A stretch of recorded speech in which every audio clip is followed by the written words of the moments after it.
Osiris. We're mass communicating. We're mass communicating. Mass communicating.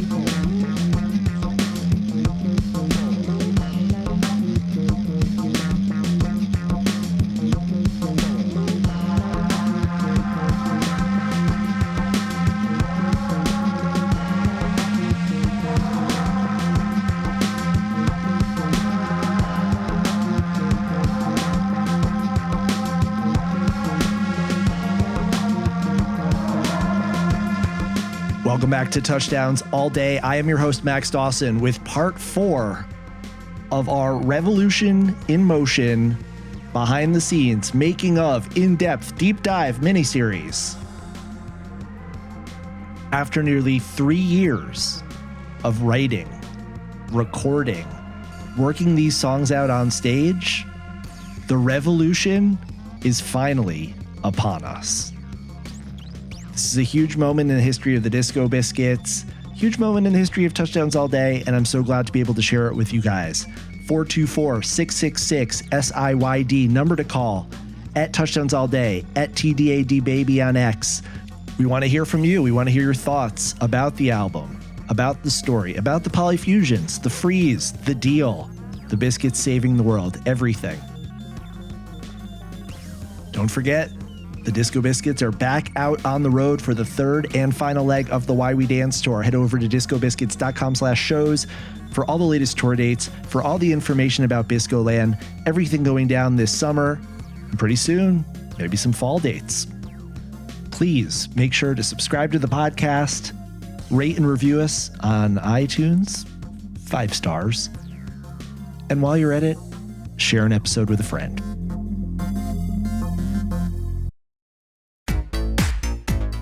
Ladies and gentlemen, it is my great pleasure to present to you the 4th installment of our 5-part series on Revolution in Motion, the Disco Biscuits' new space opera.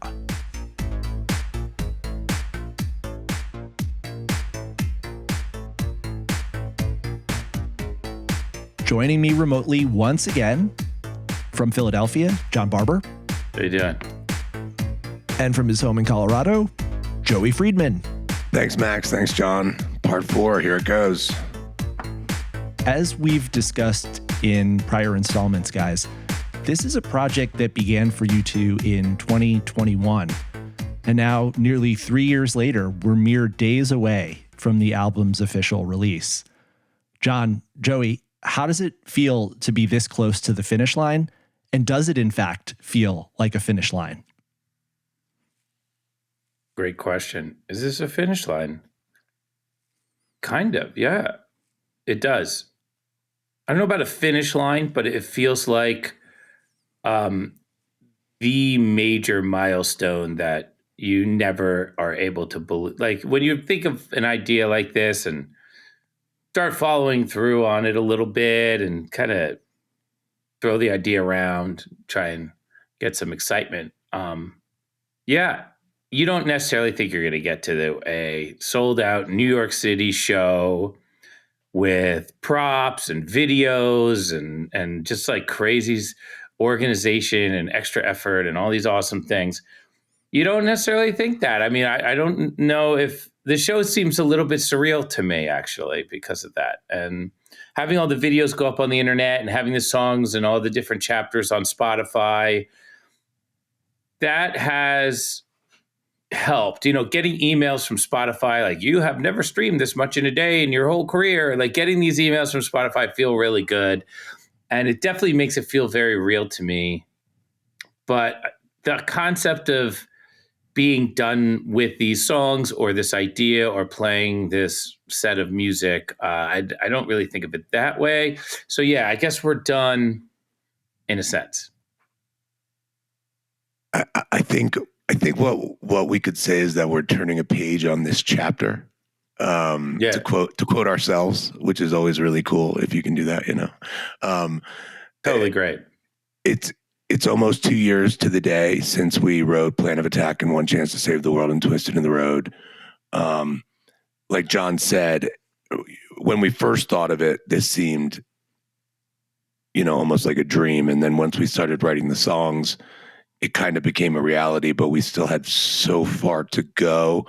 And now that the album is completely released and the story has been told, and the songs, by the time you have listened to this, will have been played in a sold out show in a row, it definitely feels like the major milestone of this part of this journey. Obviously the songs will live on in Biscuit shows for years to come.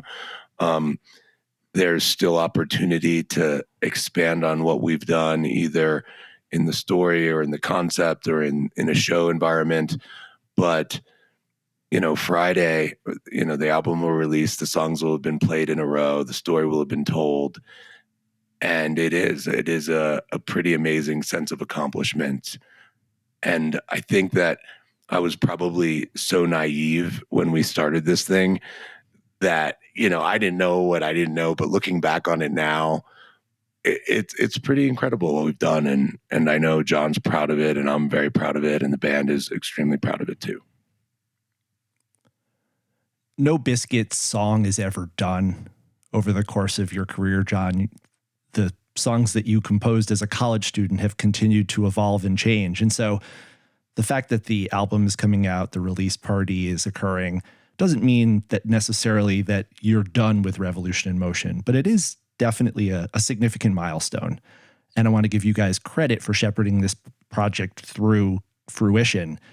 It might seem like a very long time in some ways, but in other ways, considering everything else that's been going on, not just in the band's career, but in your respective personal lives, there have been children born, marriages, there have been major moves, career developments, family situations. You guys have continued to stay focused on this project throughout all of those different trials and tribulations.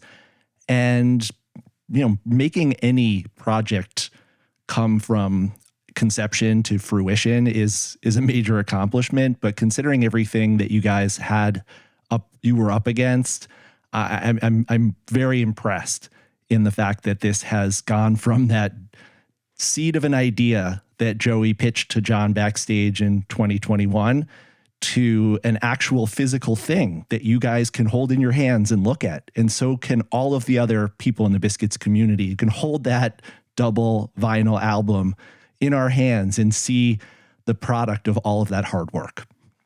Yeah, thanks for that, Max. Joey, our last chapter left off with the Biscuits on the space train, headed toward their rendezvous with the Queen. Can you bring us back up to speed, give us the previously on Revolution in Motion? Yeah, I can. So when we left you at the end of chapter 3, the band at the end of chapter 2 had been beamed up to the spaceship. And when they got to the spaceship, they found themselves in this holding cell with their instruments that they had brought.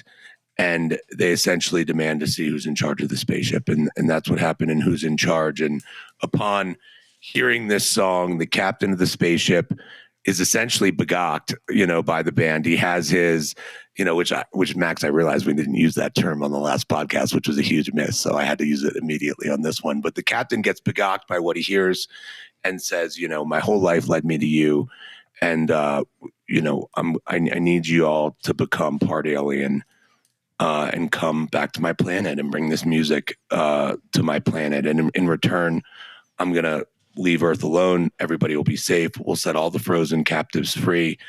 And then, to which the band agrees.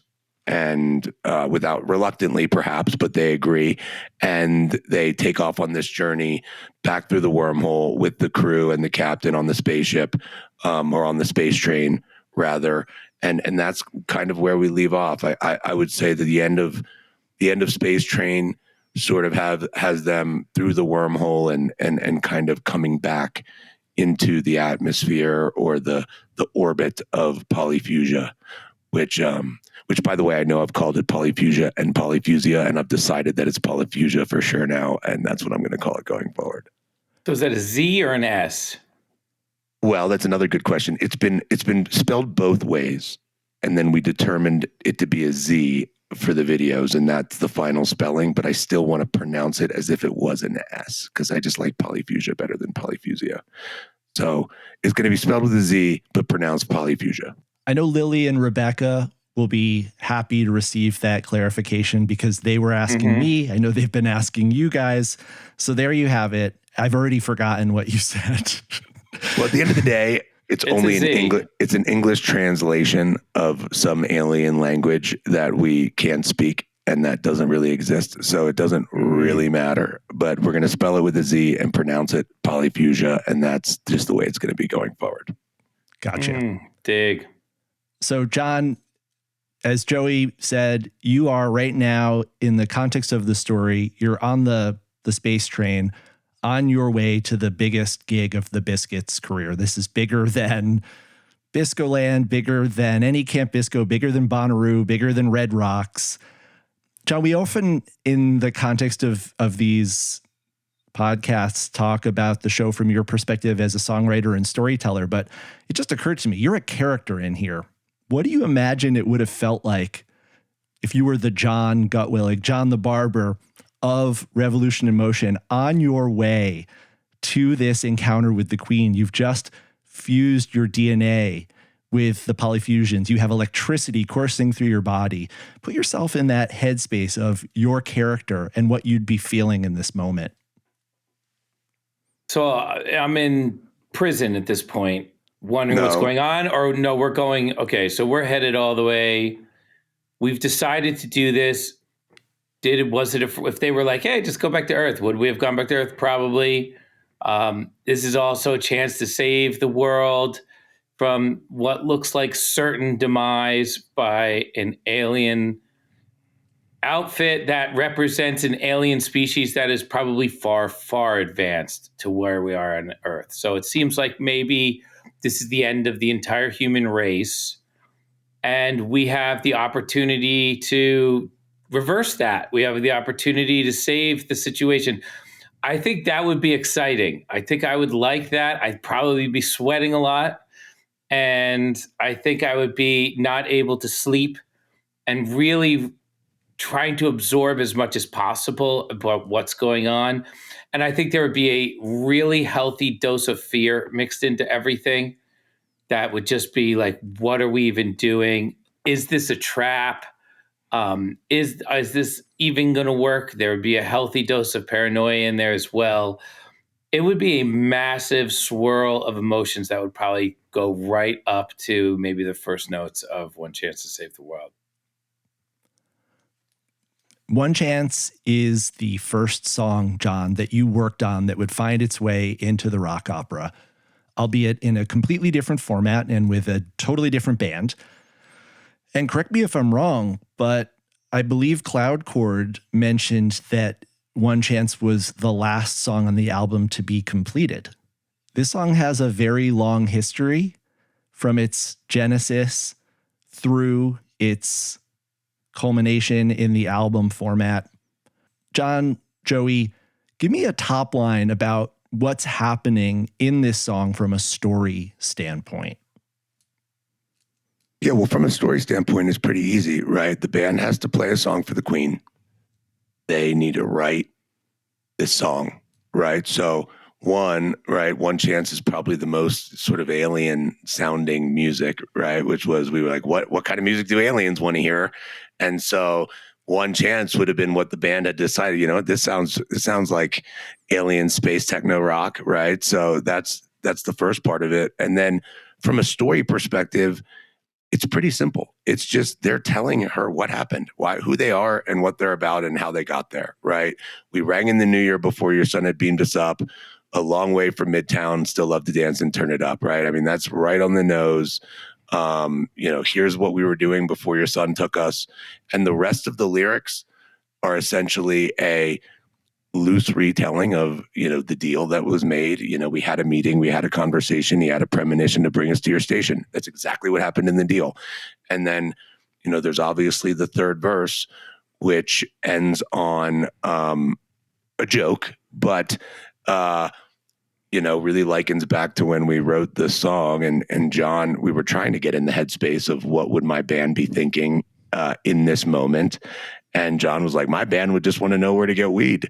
And I was like, that's amazing. And, if it hasn't been clear right now, we haven't tried to take ourselves too seriously through this process. We've always been a little more Spaceballs than we were like Interstellar or Intergalactica or something like that. And so, it always made sense to us that we kind of tell her why we're here. We explain to her what happened. And then we end this huge climactic moment with a joke, but that's also pretty relevant to what the band would actually be thinking in that moment. And that's exactly what's happening in this song. Yeah, there is a lot going on here. There's exposition, there's humor, there's that self-reflexive, tongue-in-cheek, acknowledgement of, biscuits are going to biscuits. But there's also in this song, I think, a really exciting anthemic expression of defiance. This is you guys taking a stand.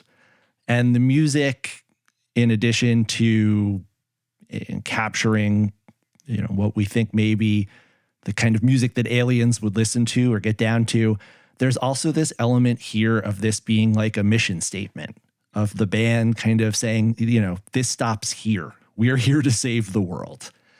Now, all of that is really impressive considering the fact that One Chance was, along with Plan of Attack, part of that initial collaboration. I believe it was one of the first songs, Joey, that you guys cut and that you shared for me. Is that correct? Yeah, it was, in that first weekend we wrote Plan of Attack, One Chance, and Twisted in that order, a day each. And it is pretty incredible. We haven't changed a lyric of One Chance to Save the World since that very first day. So I think it speaks to how sort of well thought out this narrative was in our heads, right? We referenced the deal in the song lyrics, and we wouldn't write the deal for another 11 months after the song was written. And we never actually had to change a word. We changed the song structure a little bit, and we added the major section at the end. But we had such a, and details of the story would change, but we always knew they were going to confront the Queen with the song. We knew from the beginning that we wanted to use the music from Space Taxi for that song. And John and I sat down, and it was pretty easy for us to write. It came to us quickly. We felt really good about it from the jump. And yeah, so it was the second song we wrote, but I think the 12th song of the story. And we didn't change a word since March of 2022. You said it yourself, Joey. You got to believe it just came to us. So there was a moment of divine inspiration here where you kind of have these check-ins or callbacks to moments in the story and songs that haven't even been written yet. Really speaks to the degree to which the two of you had this project, at least the broad contours of it, sketched out in your minds before you even started getting into the fine details. Joey, you mentioned the Kick Rocks Space Taxi song. I'm going to play that for you guys now because we've discussed this in past episodes. You were working on this song or this song sketch, John, it seems as early as 2013. This was a groove that was stuck in my head for a month. And there's a computerized version, and then this is the Kick Rocks version. I actually didn't hear this version until we released the song and people were posting this version of it. I'd only heard the computerized version of it. You never even told me you played it before. I know, I couldn't. The weird thing about this song, and the reason that our teamwork really worked great, is in this song, I keep hearing the spots where the Space Taxi stops and delivers packages. I can't not hear. I still hear it today a little bit. And I knew that if I was gonna be let's try this, it was gonna end up being that in a different form, and I was gonna screw the whole song up.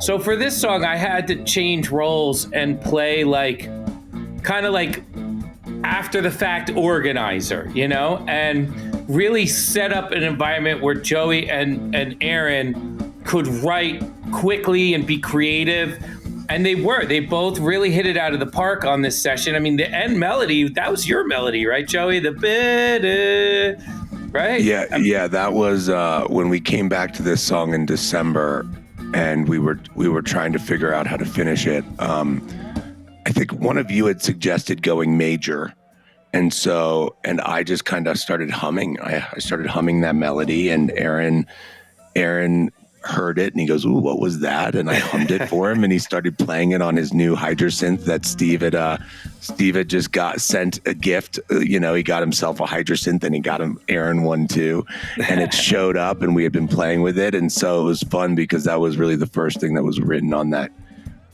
keyboard. And that was in December that we wrote that end part. But yeah, that was Aaron translating what I was humming. Yeah, and I love the way that ended up, and so this song was very much fueled by those two guys going back and forth on different ideas, and just me trying to figure out a way to capture and organize them after they happened and put them in somehow. And so it's a different take. It was a different take of the other versions, and we ended up with something that sounds nothing like Space Taxi, which was the goal. That was the part that we needed to get done, because this is crazy. I don't even know what we're listening to right now. We'll come back to the major key peak and the reprise and the different structure that the song evolved into over the course of its live performances. But John, to take us back, refresh us on the Space Taxi intergalactic FedEx concept. I know you've talked about it in past episodes, but for listeners who might be joining us here in Chapter 4, remind us the broad strokes of the idea that you were getting at here. Well, I thought this groove was very outer space, and I was just thinking of what outer space thing would this groove work for. And I just had this thought that they're gonna have FedEx in outer space. They're gonna need to deliver things from one satellite to another, from the moon to this International Space Station. They probably already have some kind of version of it.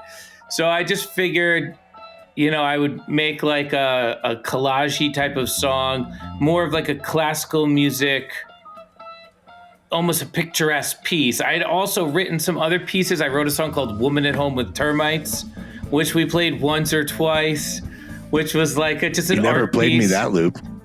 It's really good. It's really interesting and weird. You'd probably love it, but it definitely sounds like a woman at home and her house gets devoured by termites while she's sitting on the couch or something like that in the music. And this was I was one of those things where it's almost like when the classical guys got really into descriptive music in the early 1900s, it's kind of a takeoff of that. It's Picasso-y type of vibe in painting, where you paint something that's, off, not what the medium is generally used for. And that's what Space Taxi was. It's a piece of music that was more can I make something that sounds like a FedEx truck driving around space, dropping off packages?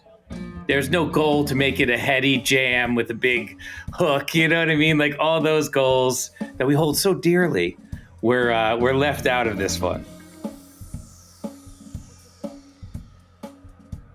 John, what was Kick Rocks? Who were the band members? How long did this project go for?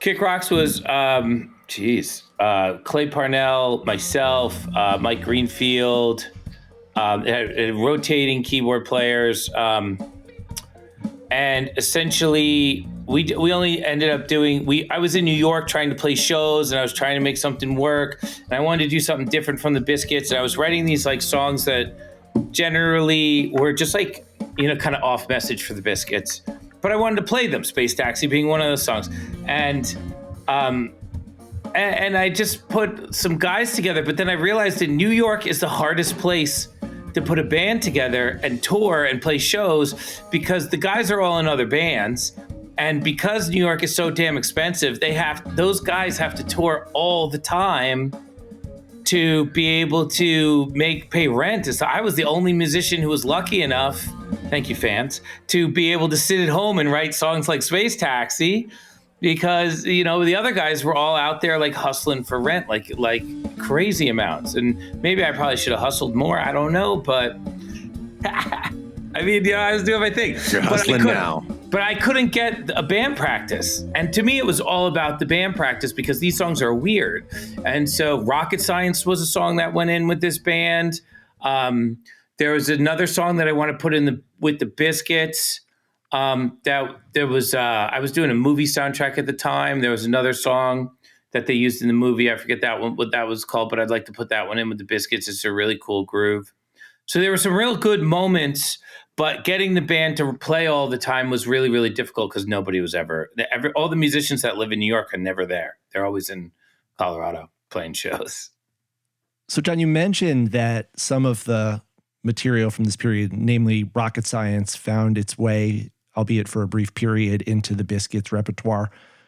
Why didn't Space Taxi? Why did it take 8 years for this song to resurface? And at a moment where you were putting lots of instrumentals into the set list? Well, I mean, look, we played Women at Home with Termites, and I thought we played it well. We played it in Brooklyn, and the band never asked to play it again. The fans never asked me about it. I mean, they asked me about Songs of Joy every 6 weeks, but they never asked me about that song. So I just assumed that the song, didn't hit. And then I kind of assumed that maybe that kind of material. I mean, at the time, the Biscuits were playing like 10,000 person shows every weekend. And I just thought the rooms were too big for like my experimental stuff that wasn't fully thought out. And it wasn't really possible for me to get. I tried to get them. I couldn't get them fully thought out. I just couldn't get like my head around it enough and a band around it enough to be like, this song, I think this song's going to kill. And so that was a problem. Yeah, it was what it was. These songs are hard to do. It's hard to explain music to musicians, which is why everybody does these kind of like chord progression, groovy based things where it's like, here's the groove and here's the chord progression and let's do it. And that's really what works. This idea of doing like a song that really would require notation, I've done it a bunch of times with the Biscuits. I mean, I did it with Sweating Bullets. I did it with Overture. I did it with parts of Jigsaw and other songs. Woman at Home with Termites, Songs of Joy. Like I've done it a bunch of times with the Biscuits, but it's really hard to do. And you really need the focus and buy-in of everybody. And you can't like pussyfoot around that, because you'll end up with something that just doesn't make any sense to you. And it's a lot of work. And so it's got to make sense. It's hard. It's hard doing that. The days of like, sitting in studios as a band for 6 months on your record advance and working on like really crazy arrangements and stuff like that. I don't see anyone doing that anymore. Like people are doing it themselves on their laptop and pressing play, because it does require, some of the more complicated stuff does require, focused band attention for longer than 3 days before the tour or something like that. Joey, you mentioned that the lyrics to One Chance were pretty much set from the demo. I'm going to play what I believe is the earliest or one of the earliest versions of the One Chance demo. People can hear the song in its embryonic form, how it relates back to that Space Taxi song from Kick Rocks, but also how it relates to the version we've all come to know and love from the more recent stage performances.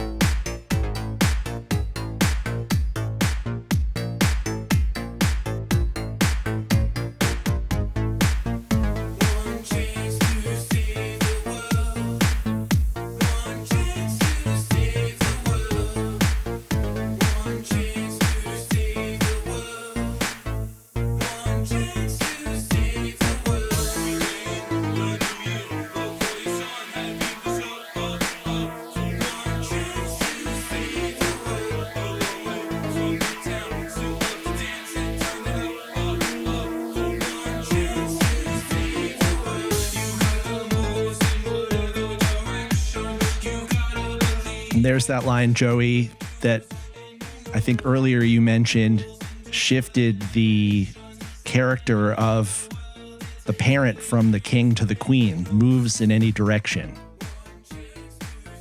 Yeah, it almost would have been like for her to have been a queen and then for him to have think of that line would have been like too good, right? It almost had to happen by like backing into that part of the story. Like he came up with the line and then we made her a queen and now it's the best line we could ever possibly say in that moment. I think had we known she was a queen beforehand, he would have never thought to say that, but it sort of had to work itself out that way. I still don't even think of that when I think of that line. I don't know what that line means, honestly. It was just like word soup to get you going on the groove. You know what I mean? A groove like this, it's like, how do you sing over this? There's no blueprint. So you got to just get words out and go and run. You just got to run. The other thing about this song is like all three verses are completely different, right? Like most songs, the verse follow like a similar verse structure. We've got a chorus, we have a separate hook, and then we have three verses that are completely different. They're different rhythmically. They've got different rhyme schemes. They just have a totally different vibe. Yeah. So I mentioned before that the lyrics function as exposition. There's the third verse, this that we're listening to, has that great tongue-in-cheek, self-reflexive humor. It's funny, the line, you can tell we're dead serious. Yes. The dead serious line, I remember having like a stoner moment where it was like, you can tell we're dead serious. And I was like, oh, right. Like they have their faces, so we can read their faces like we would read another human's faces, but they don't have hands. And I'm just like at this like moment where I was like, I kind of had a deeper connection with the characters and what the physical world would be like in this place. Yeah, so it was funny. John made the comment, and he was kind of tongue-in-cheek, obviously. I don't think he expected me to write this verse immediately after saying all my band would think about is getting weed. And like, it just literally, the whole verse came to me in like one fell swoop. I was like, good things. It just came out. And we knew from the very beginning, we were like, the aliens are a lot like us, except for the hands, so different arms, but they got the same faces. I think the one line we changed, it was a million miles in either direction. But we used direction in the chorus, so I didn't want to reuse direction. And that's when now it's a million miles from the nearest collection, which is what they call like when they go to collect things, they call them the collection. So that kind of worked out there. And, I even think there was a moment before they played the song for the first time where we even debated, do we really want to end the verse on where you keep it on the weed in this town? And we had a pretty good debate about it. And we just decided, let's do it. It's on brand. It's funny. It's rooted in the real, it's rooted in the ways that it would probably go in real life. And, it works. It's fun. I mean, it would also be it's hard to say that's not a good lyric to a lyric that literally could be the hook of a Cypress Hill song. It's hard to be Totally.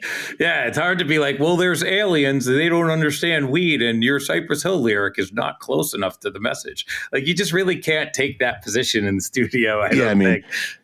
The aliens we already knew the aliens were doing drugs, right? So it was like bringing up weed to the aliens wouldn't have been off brand. And, Snoop Dogg raps about weed all the time. Everybody raps about weed. The Biscuits can, they have a song called Nug Huffer. It's not out of the realm of things. And again, we wanted this is definitely an alternate universe that this occurs in. I kind of almost think about it like the movie with Jonah Hill and all those guys when the world ends and they play themselves, but they play very like they play extreme versions of themselves.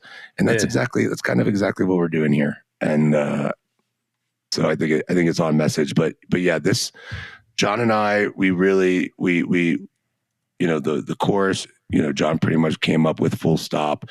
The second verse was kind of one of your you kind of like mumble rapped it. And then we worked out the lyrics based off of what the story came out. And then the third verse was really just a joke. He made a joke and the verse came and boom, we had it in the can. And then we would finish the song, later that year. Yeah, we worked on this song a bunch. So I want to ask the question that everyone has on their minds, and that is, do the Polyfusions have good weed? No. Beasters just They don't. They like their drugs electric. But fortunately, the biscuits have now been electrified, so there might be some shocks. There might be some shocks in their future that take the edge off, I guess. That's a question that I saw somebody asking online recently. Now that the biscuits have fused their DNA with that of the Polyfusions, are the biscuits doing fuzzies? There's no doubt in my mind that the biscuits at least try a fuzzy. There's no doubt in my mind that happens. We also at one point, Steve wanted if we were to have outtakes of kind of at the end of Guardians of the Galaxy, outtakes with Barber hitting the crystal and be oh, and them all laughing and pointing at him. You do it, and everybody hitting the crystal, I think that what Revolution in Motion needs is a post-credit sequence for everyone who sticks around in the venue after the final encore while they're turning the house lights on, and it'll be Barber taking a fuzzy, getting shocked and falling back on his ass. I like that you mentioned Guardians of the Galaxy, because I always have heard this song as the equivalent of a Marvel movie, the Avengers taking their stand against Thanos. This is everybody. We talked about Space Train being the journey to the biggest gig of the Biscuits' life. This is actually it. And this gig has major stakes. This is the band playing for the fate of mankind. And one of the things that I think I always get the biggest chill when I'm in the crowd when I hear is the line, despite the aforementioned worlds and observations, there was no occupation, the earth will not be taken. You guys are standing in front of the queen of an intergalactic civilization with technology that we can't even imagine, and you are taking a stand for humanity. And it's this moment of bravery, of the band coming together, being probably terrified, but at the same time knowing this is your chance to save the world. And making a really, a generous gesture, potentially sacrificing yourselves so that the others left back on Earth, including your families, because this is an autobiographical story. So I imagine that just as there is a Barber and a Magner and an Alan and a Brownie in this story, there's a Joey and a Max and a Lisa and an Angelica and a Deb and a Sandra and a Dre. I imagine that this is not just a kind of a cartoon, but this is rooted in real relationships and the band's real history and the band's real aspirations. So could you talk a little bit about that? We talk all the time about the characters and how, the version of Magner in Spaga's Last Stand is kind of like a caricatured version of the real Magner. But what about the rest of the Biscuits community, the fan base, everybody? Are they in this story, if not explicitly, then at least implicitly, Joey? Yeah, that's a good question. So, as far as the fans, they would have been in the venue during the show. But outside of that, it's more about, I'd liken the aliens to, as we've talked about, the first time fan who's getting begocked by the Biscuits for the first time and realizing, not only is this the music for us, but we're willing to choose this over our day-to-day responsibilities and jobs, which is going and collecting frozen things. We're going to say, screw that. We want to rage, the Biscuits. And so we're going to choose that over our normal day-to-day jobs. And I think that's probably the strongest parallel there. I'm glad you brought up the wives. I intended to bring this up. And I know that I've talked about the role that everybody plays. I've talked about the role of the band members and the role of us. And I realized after listening that I neglected not just the wives, we'll come back to them, but the families of the band, the parents who supported these guys growing up to become musicians. I'll give a shout out to my girl Marge. How you doing, Marge? I know you're listening. Who's maybe one of the biggest fans out there. Obviously the kids who say goodbye to their parents for these long stretches of time, but certainly the most important role outside of the band members themselves is their wives, Sandra, Deb, Lisa, and Jelly, who one are all huge Biscuits fans in their own right, and they don't go to shows all the time because the kids need to go to camp or something like that when the guys are on tour. And aside from just missing Biscuit shows, they've got to, basically be at home by themselves, raising the kids to support these guys while they're out there giving us all what we want. And there wasn't necessarily a good way in the songs or in the narrative of this particular story to include that, but they are there, right? They would have been there at the show. They would have consulted with their husbands before they went out to confront these aliens. And I have a pretty good idea of what happens at the end of this story. And they're a big part of it. Whether or not that ever makes its way into songs or whatever, I don't know. But there is a continuation of this story. And the story arc of the family of the band has not been fully told. So, I, personally, the love that the family and the wives have always shown me has been great. Lisa, throughout this process has opened up their home to us, these gross dudes who come and break and ruin everything and get food everywhere and are disgusting. She deals with it multiple times a month. So I'm glad you gave me the opportunity to bring that up.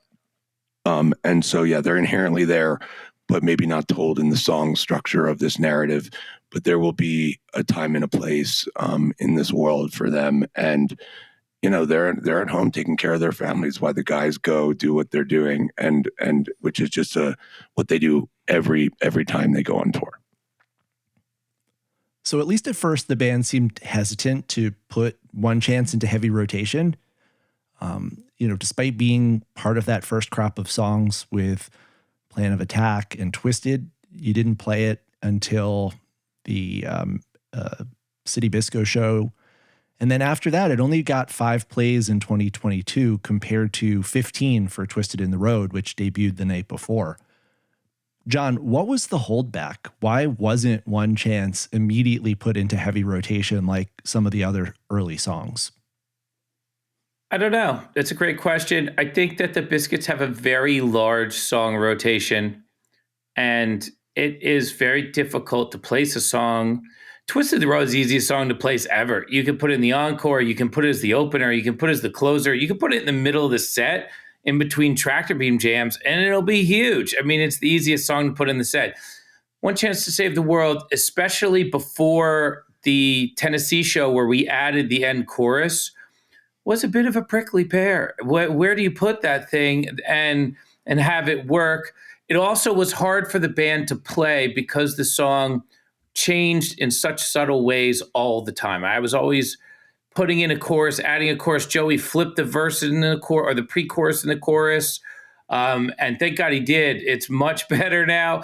But doing that adjustment for the band members on stage, like, oh, it's the other way around. I forgot. Like, it's hard to do that kind of stuff and walk on stage and think you're going to nail it. So I think that sometimes those songs get pushed to the next show and pushed to the next show and pushed to the next show. And that's just what being a touring band is. It happens to us every tour. We get to the end of every tour and we're like, oh, we forgot to play Space Train. It happens all the time. Fans are requesting music constantly, and we try and deliver for their requests. I mean, we played Magellan, which has been heavily requested. We haven't played Magellan forever, but we're always dusting off old songs and keeping the rotation live based on what the fans want to hear. So it's a ever growing process, and there's always songs that get left aside for a little while.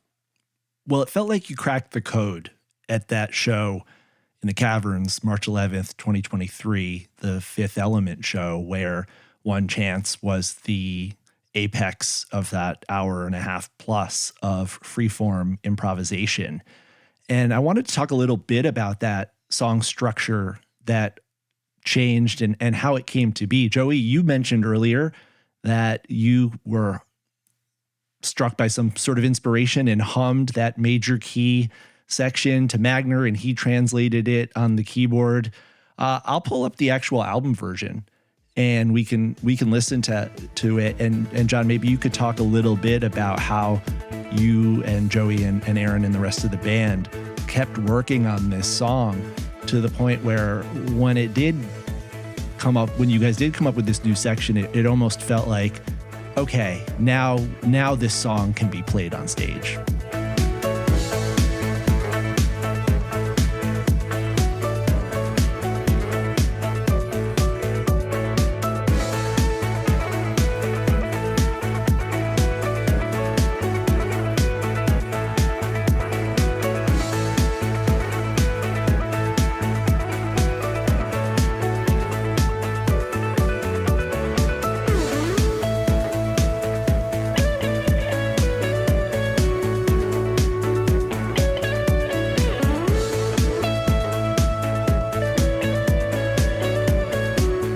Prior to adding this section, did you feel that the song was missing something? I think Joey did. I think Joey was like, this song could, I think basically Joey was like, this song could be a total banger. And it's not, because where's the jam? And then where's the climax of the jam? And we have to keep writing this song until we get to that spot. And so we did. So we got together again and again and kept sitting down and trying to figure out what this is. And this is what we ended up with. Well, the song didn't have a big ending, right? And it's a big moment. It's one of the major climactic moments of the story, which I think most of the other songs that happen in those moments have a big ending. Plan of Attack is a big ending. To Be Continued is a big ending. And some songs, it's okay if they don't have a big ending. Like Who's in Charge doesn't really have a big ending, but it fits where it's at. Space Train doesn't really have a big ending, but it's a launchpad song. One Chance to Save the World needed to have a big ending. It needed to be able to be a set 2 closer, and it wasn't there yet. There's a couple other things. One, I think every single song that was played for the first time had a completed demo the way that the song was basically going to be played, with the exception of One Chance to Save the World, Space Train, and then eventually To Be Continued. Every other song we pretty much had in the can structurally before the band played them. And I think one of the reasons that One Chance was tough for the band to kind of really master on stage was we didn't have that completed demo. We had a loop that changed a lot, and we had lyrics that we liked, and we had a song that we knew was going to be good, but it just wasn't done. And so, I think the band, when they have anxiety over something, they tend to just avoid whatever it is that's causing them anxiety. And this song was causing them anxiety, so they stopped playing it. And I knew the only way to get it played and to kill that problem was to finish the song. And so we got back together at the end of December when we were kind of finishing the deal and we were finishing Space Train, and we spent a couple hours on this. And I think we started with It Needs an Ending. And then I think Magner or John made the suggestion that, by the end of this song, we will have won this queen over. So let's take this dark song and let's bring it lighter. Now we love doing this. We love taking things major, right? Like, when in doubt, let's take it major. But I think, Aaron started playing a little bit of that major stuff, and I started humming the melody. And then I think in my very non-musical way, I said something like, why don't we just sing the chorus again, but sing it different, sing it different so it fits this melody. And we've got the end of the song. And I think everybody really bought into that. And what better time to debut it other than during the Fifth Element, at the end of the Fifth Element? It's all about saving the world. The song fit so perfectly to what they were doing. It was such a great way to cap that and also to kind of re-debut the song. So, I think that was the gist of it. It went from, we didn't have a finished demo. We needed to get the band comfortable with it. We wanted a big ending. How do we get to that ending? Let's troubleshoot that and figure out some solutions. And we didn't actually do that much. That performance at the Caverns, as I mentioned, felt like a real turning point for the song. The previous movie jams you guys have done, I'm thinking Akira or Tron, you always ended with one of the Biggest Biscuits songs. So Akira culminates in Basis, and Tron with Helicopters. So for you guys to put the new and improved One Chance into that slot, now granted it's thematically appropriate, but it's also a huge vote of confidence in this song, and especially in that ending, to be the sort of anthemic culmination that you needed it to be, that not only marks this huge point within the rock opera, but also, could conceivably end this epic performance of live scoring Fifth Element. Once that section was introduced, One Chance really started picking up momentum, started appearing in the set list more. Maybe, as Joey was saying, you no longer had that anxiety around it, so you kind of embraced it. And it ended up appearing in some of the best sets of the second half of 2023. Noteworthy version played on the 23rd of September at the Vogue Theater. It was played at the show of the year, as according to the Touchdowns All Day listeners, 10/28/23. Inverted between the deal and basis, which is a pretty prominent place in the set list. But still, at 21 plays, it remains one of the least frequently played space opera songs, a song that seems to still have so much potential. And that, again, since that Caverns performance, it has been a consistent heavy hitter. I just wanted to ask one last question about One Chance before we move on and say it's an example of a song that really found its form on stage. We've talked about songs that the demo pretty much was the completed version. So I think it was at Space Train and or Tourists, songs that really didn't change at all from the demo to the version we all know now, with the exception of the maybe refinement of a lyric or two or the addition of Alan and Mark's live rhythm section. But how did the song's evolution in a live setting impact the recording? Because I know that, as I mentioned at the outset of this segment, Derek Cloudcord mentioned that One Chance was the song that probably took the longest to complete for the album. So, John, did you ever feel like the song was done, or was it not done until you guys had that ending and were able to really feel like it built toward this satisfying conclusion? Well, it was one of those songs where I was like, how are we going to finish this song and not turn it into Space Taxi and keep it unique? And then there was a lot of anxiety with that. And we did kind of do it last. We did kind of procrastinate a little bit. But once, like the day that Joey kind of came up with the melody and the happy part, and Magner did his thing where he played his keyboard and I was recording him. And I just lapped him in the happy part. And I was like, try that line. And he would go into it with the line from the song. And then he would play the happy part version of that line. And then they both went upstairs and got a sandwich. And I went in and cut the happy parts out. And I just stacked them on the timeline for like 3 minutes. So there's a version of the song where it's just Magner playing with Magner in different permutations, all in the happy part. And then I went through and picked out the best couple, and we played guitar for those. That day was the day where it was like, okay, we're going to have a really good song here. And before that day, it was like, this song is cool. But after that day, it was like, okay, like you love it when you're making jam band music and you get to make that full on jam band piece of music, which includes a jam and a climax and some kind of like large vocal moment. All the big songs have it, really. So even the Dead's big songs had that formula of songwriting, which is, I think, the difference between a jam band and another kind of band is, I don't know what the other bands do. They're probably done with the original, One Chance to Save the World. They're done with the original thing and they ship it. But for us, we do have this, really, really satisfying songwriting situation where we can write a jam climax into the song that makes the song interesting for the eternity of us playing it. So I knew at that when I was cutting those little Magner parts together over and over again, I was saying to myself, okay, great. This song is like, we just made this song a real thing. This is sweet. And one of my favorite things with the Biscuits and, is the contrast between dark and light, right?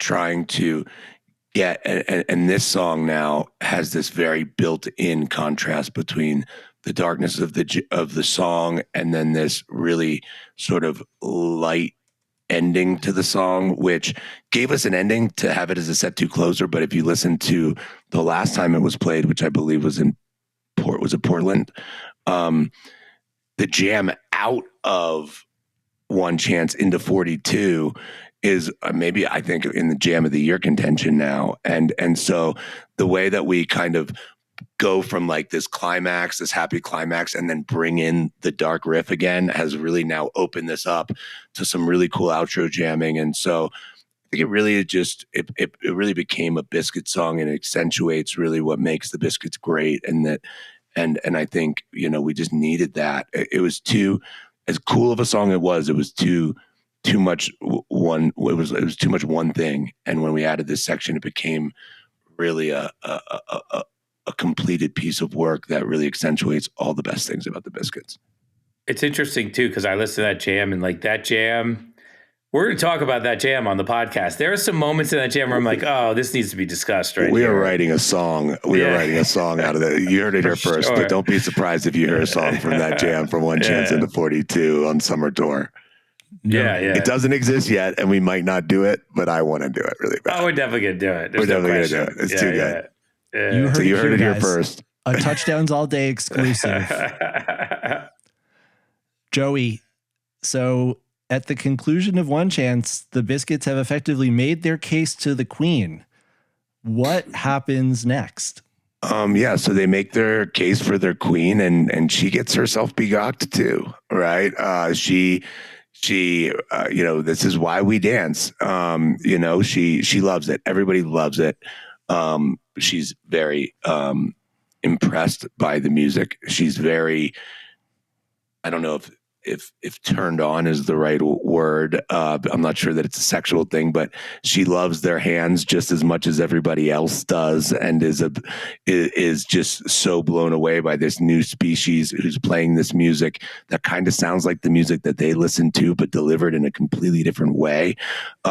She's overcome with emotion that her son, who everybody told her was dead and to leave, to give up on, has now, not only was he not dead, but he's returned triumphantly, having not only completed his mission, but completed it well beyond anything that they ever expected. And she also feels a deep sense of gratitude towards to the band for being this catalyst for her son to achieve this legacy. So it's a very happy moment for her. It's a happy moment for her family. It's a happy moment for her and her family and the band that they're having together. And we joke that, this is kind of our celebrate good times, right? We have a huge song with One Chance to Save the World. We have a huge anthemic song with To Be Continued.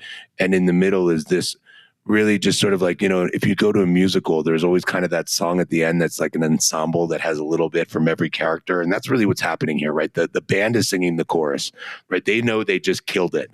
We knew we had it at the very first glance. You never know when it's your time to go, but you got to take a run, take a chance. Like that's what they just did, right? They had this opportunity and they knocked it out of the park. And then the verses is really the Queen singing the verses, right? I always knew you'd come back. I always knew you weren't going to leave me behind. The ink was drying on your eulogy as a callback to, John's first rock opera eulogy, but also very much on point for what's going on. And this is why we dance. And then you have like sort of the sun kind of jumping in the middle going, she can fly, mama. Like the spaceship really got me through the wormhole and back. I love the idea of a stage presentation of Revolution in Motion one day, I don't know, 25 years from now, when Nicholas Schmidl decides to re-engage with John and Aaron, and you guys put together the Broadway version. Well, let's talk a little bit about Why We Dance, part of the October sessions that also produced Spaga's Last Stand and To Be Continued. Why We Dance is a song of celebration and jubilation, and it is in many ways the fulfillment of the prophecy that was made in Another Plan of Attack, in which the crew tells the captain that by conquering Earth, he'll become a hero. That moment where they say, can you hear them now in the streets? They'll group and sing your praises. You became exactly what they were hoping for. But in reality, things turned out quite differently. It's by working with the Biscuits to free the Earth from the freeze that he realizes his destiny and becomes the man his mother hoped he would be. So I'm going to play the demo for Why We Dance. And John, tell me a little bit about the origin of this composition.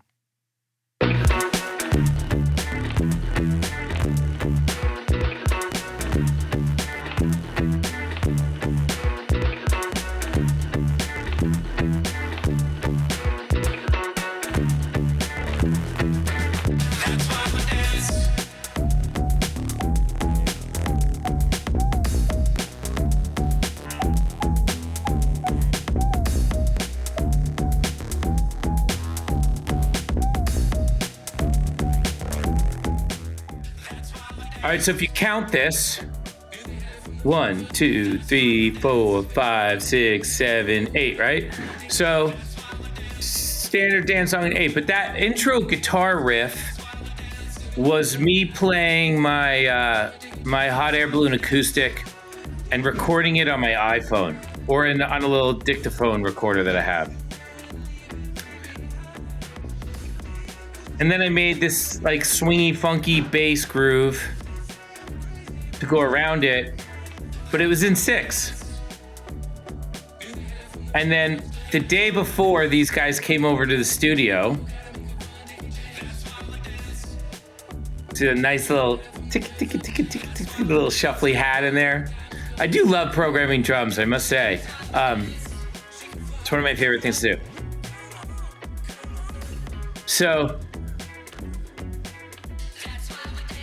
So was this written specifically for Why We Dance, or was this just something that you were working on? well, this was one of the loops that I originally played Joey that he liked. I think it was called Superfly. And it was in 6. And so it was do do do do do. It was do do do do do do do do do do. No, I can't even think of it. It was do do do do do do do do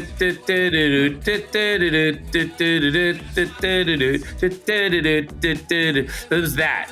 And what it was I have this system of like getting from 0 to songwriting, which is sometimes I just play acoustic guitar for a really long time. And so long that I don't even know what I'm playing anymore. And then I'll stop and I'll go through and I'll cut the little moments out. The same thing we do with the Biscuit jams. And I'll make a song out of that moment. So I'll take the guitar riff that I think is dope. I'll put some drums under it and a bass and like, boom, instant loop.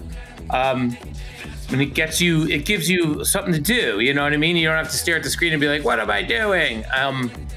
And so this song was that way, but it was in 6, and the loop that Joey liked was in 6. And I like that loop in 6. It's really cool, but I just didn't think a song that was straight up in 6 was going to be cool for this rock opera, which is very much everything's in 8. And so yeah, go ahead. One of the first things you told me was everything has to always be an 8. Yeah. Dance music is an 8. That's why those guys are always like 5, 6, 7, 8, you know? And so it's not in 4 for all you people out there that think that's 4. That's not 4. But so the day before these guys showed up, I found the old session on my old computer. I brought it over to my new computer, and I just like sat there for a few hours and worked the loop over and worked the drum beat over to this thing in 8, so that when they showed up, it was something that was in 8 that was cool. And I just really think it worked. And then we wrote this song very fast. And the demo at the end of the night was like my favorite demo. I think I listened to this demo more times than any other demo at the end of the night.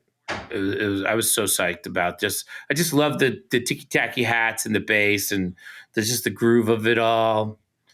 So cool. The little Why We Dance, you know, it's really fun. Yeah. And John, you also had a river song called Why We Dance. And it went, Why We Dance, put on your alligator pants. Right. And that was part of, I think he played that to me kind of at the same time that we listened to How Many Fuzzies Are You? And we knew we wanted to have this celebratory song after the Queen gets played this song. And so the idea in my head was that she hears this and she kind of sits there solemnly and everybody's like wondering what she's going to think. And all of a sudden was like, this is why we dance. And everybody's like, yeah, I kind of had that image in my head, although she would have been dancing during the song anyway. So everybody would know that she was pumped. But so I think we called it Why We Dance pretty much from the jump. And it was just a matter of getting around to writing it. And we kept Why We Dance. We even kept the melody, right? We even kept the Why We Dance, put on your alligator pants melody, and we just changed the lyrics and then we wrote the verses. Yeah. But yeah, I mean, I think River gets a songwriting credit on this one as well. Yeah. I mean, I used to sing, it's Why We Dance, put on your crocodile pants. I used to sing that to River, like just to get him to like perk up a little bit and stuff like that when he was really young. And sometimes I sing that stuff and I just record it for whatever. And then for some reason I thought that was, a good idea to play that song for everyone in a professional band songwriting session. Well, we have a yes and ethos over here, and we owe it to each other to hear that person out and see if we can turn it into something. I was shocked. That nobody likes to put on your crocodile pants lyric, and nobody does. Everyone I've played that lyric, that thing is like, oh, that's so cute, but the crocodile pants, I don't know. It's like, what's wrong with the crocodile pants line? I still don't understand. I think you need to let the fans decide and do the crocodile pants version on stage at Webster Hall on March 29th. What, the crocodile pants version? Yes. Yeah, I don't know how it fits anymore, but we could try it. Maybe for the video wall, we'll just have crocodiles back there for the song, and like we'll dancing, like totally. Yeah. With their little arms. They're trying to dance with their arms, but their beaks keep bumping into each other. Yes. The crocodile beaks. Yeah. Apart from changing the time signature and the crocodile pants part, not much else changed from the demo to the album version. I think you added a guitar solo, and Mark replaced the kind of farty synth bass with a much smoother, typical Brownstein tone. What else changed? What other work had to happen to turn this demo into the album version? Well, I do know that. So we had the first version of the demo, and I think they even played it once on Fall Tour 2022, and I wasn't there, and I kind of listened to it. And then I remember backstage before the shows in Connecticut, in Hartford, John and I worked on it, and that's when we came up with sort of like the repetitive build. That's when I'll see you on the dance floor, touching the sky. That's when and we kind of on the dance floor, touching the sky. And then on the dance floor, and it kind of gave it that like sort of that like hypeness to it that I think it was missing before that section. So that was something that we added. It was a backstage ad, and I think that really kind of brought a little bit of action to the song. I don't know that much else changed really from the demo. I mean, John, I think we made that demo. John was ready to put the demo on Spotify literally that night. Yeah, I love that demo still. But yeah, it's when you play it live, the demo, it's really short. It's like 2 minutes and 18 seconds. So it needed like some more peaks and valleys. It needs some bigger peaks. And Joey put in these great builds that were super simple, easy to do. We've kind of taken that inspiration and used it on a couple songs. I mean, we use that on Doorbell too now. It's like a good go-to for us for how to make a song a little bit bigger for the room. Hey, Crocodile Pants. Yeah, what are you just doing? like the dark to light stuff, right? The Biscuits do well when they bring the energy up, and then drop it. Any electric music does that. Yeah. But yeah, it's sort of like figuring out how do we elevate it and then drop back into whatever it is we were doing to kind of get that contrast between styles. All right, hold on 1 second. Let me take Crocodile Pants and just get him out of the sound sphere for a second. One of the key elements of Why We Dance on Stage is the sample that Aaron loops in. And the first time I heard that, I was totally blown away. It's such a smart and appropriate intertextual reference to another famous space opera, perhaps the original, and that's Orson Welles' performance in 1938 on Mercury Theater on the Air of the H.G. Wells classic War of the Worlds. Who came up with the idea to use that sample? So I think I had the idea to use a sample. I kind of heard the song almost like a Beastie Boys or a Beck vibe to it. And I thought that in that world, they might have a sample. And I suggested to Magner that I thought it should have a sample. And then Magner found that particular sample, which I thought was genius. It was just like right there. It made perfect sense, to use that one. So it was a combination, but he definitely was the one who found the sample itself. Now, I noticed that the sample didn't make it into the album version. Any reason why, apart from something boring like rights, licensing? I mean, his lawyers are total assholes. There's no way we would get it cleared. We'd be sued every single day. No, I don't know. Why didn't it make it into the album version? No, that was it. I was on the phone with Orson Welles' lawyer, state's lawyers, for like a week and a half, and I just, that was on hold, and then I got disconnected, and I decided not to call them back. And I'm always in the room, like, just put it on the track and talk to him about it later. But Orson Welles' legal team is real.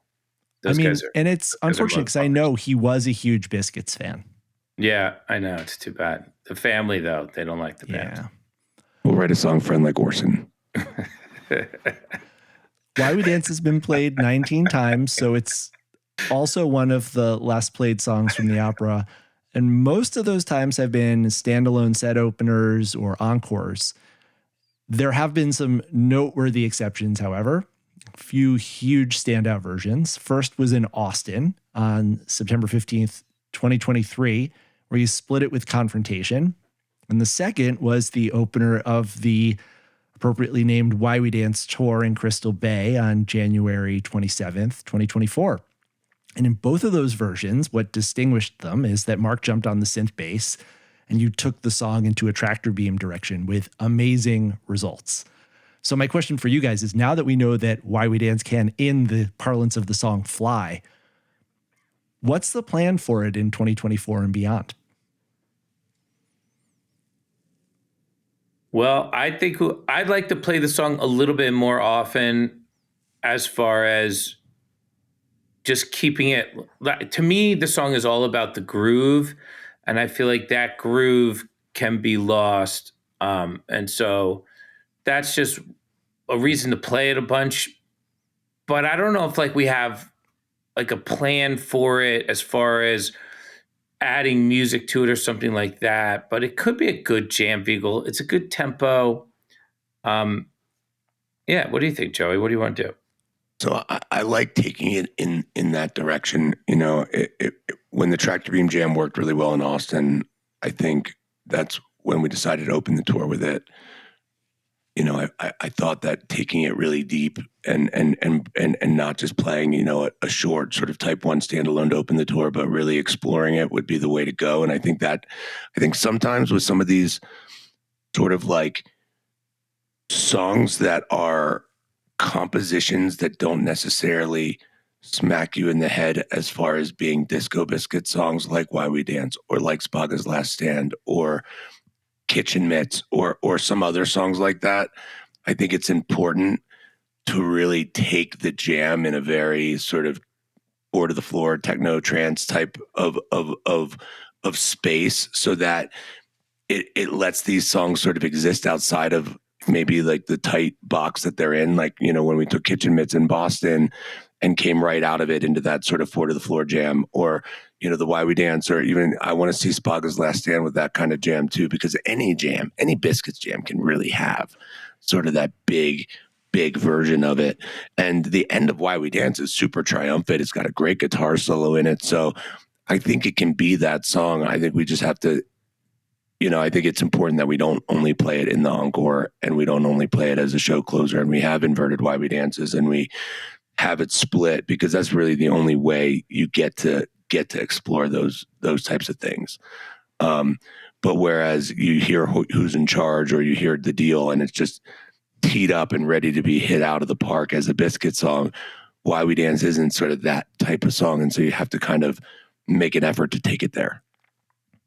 To me, a frame of reference for it has always been Mulberries, a song that always could produce like a really great, tight type 1 jam. And it makes it a Swiss Army knife song that you can open a show with, close a show with, use as an encore. But as we know with Mulberries, as soon as you started opening up and turning the solo into a Biscuits jam, it went places. And we've seen Why We Dance do that now with the incorporation of those two Tractor Beam jams in it. I personally am really excited, looking forward to seeing where Why We Dance goes, because it is a song that is happy, fun, bouncy, but that has that potential to open up and go into that dark direction, to go into that heavier direction. And I very much will be looking forward to that night when you jam right into the end of Why We Dance and flip it around and invert it. Now, Why We Dance could have been the final song of the album. Joey, you likened it to that moment at the Broadway musical where everyone comes out and all the characters take a line and it's almost like a curtain call. It brings things full circle. The Earth is free. The Polyfusion Palace intrigue is seemingly resolved. The Queen and her son are reunited. But it's not the end, because there's one important thing that we still haven't resolved. The Biscuits are still in outer space and they need to go back home. And I feel like from the audience's perspective, and probably also from their perspective as well, they have no idea what they're going to find when they get there. So Joey, why not end with Why We Dance? Isn't it the happy ending that we're seeking? We couldn't end with Why We Dance because we needed to end with To Be Continued. And that was just something that in my head, I always knew that the last song had to be To Be Continued, because I'm not necessarily a big sci-fi fan, but one exception is Back to the Future was like one of my all-time favorite movie series really growing up. And I loved the feeling that you got at the end when it said To Be Continued, because it gave you this excitement that maybe there was something more. And when I was kind of thinking through the space opera at the very beginning, I was like, what a great name for a song. What a great name for a song. What a great way to end it on that song. And knowing, I think I knew in the back of my mind that we weren't going to be able to tie up every loose end of this rock opera in the story arc that we wanted. So from the very beginning, the song was To Be Continued. That was always the last song. We didn't know what it was going to be about or how it was going to go, but we kind of knew that this thing was going to end with the band still in space, but on their way to trying to get home, but that we wouldn't be able to wrap that story up. And so I think that was really the reason. I mean, even Why We Dance was never the last song. The last song was always To Be Continued. And I also wanted to, I felt like, one, we needed to have a really big anthemic song to end the rock opera on. It needed to be, I always really wanted to be very disco biscuitsy, right? I wanted to end in a way that was really true to what the Biscuits are and what they're all about. And so as much as I love Why We Dance, it's not that song. And I think ultimately we got there with To Be Continued, which is awesome. So you mentioned this is the band on their way back home with a great deal of excitement about being reunited with their friends and family, but also a little bit of trepidation of not knowing what they're in store for when they return. Joey, what else do we need to know about the story at this moment, at this critical moment as we approach the conclusion of the entire saga? Yeah, so we don't tell every detail of this narrative in song, right? But what's happened at the end of Why We Dance is obviously the captain has returned home. He has proven him and his crew have now achieved their royal standing and kind of taken their place back in the monarchy.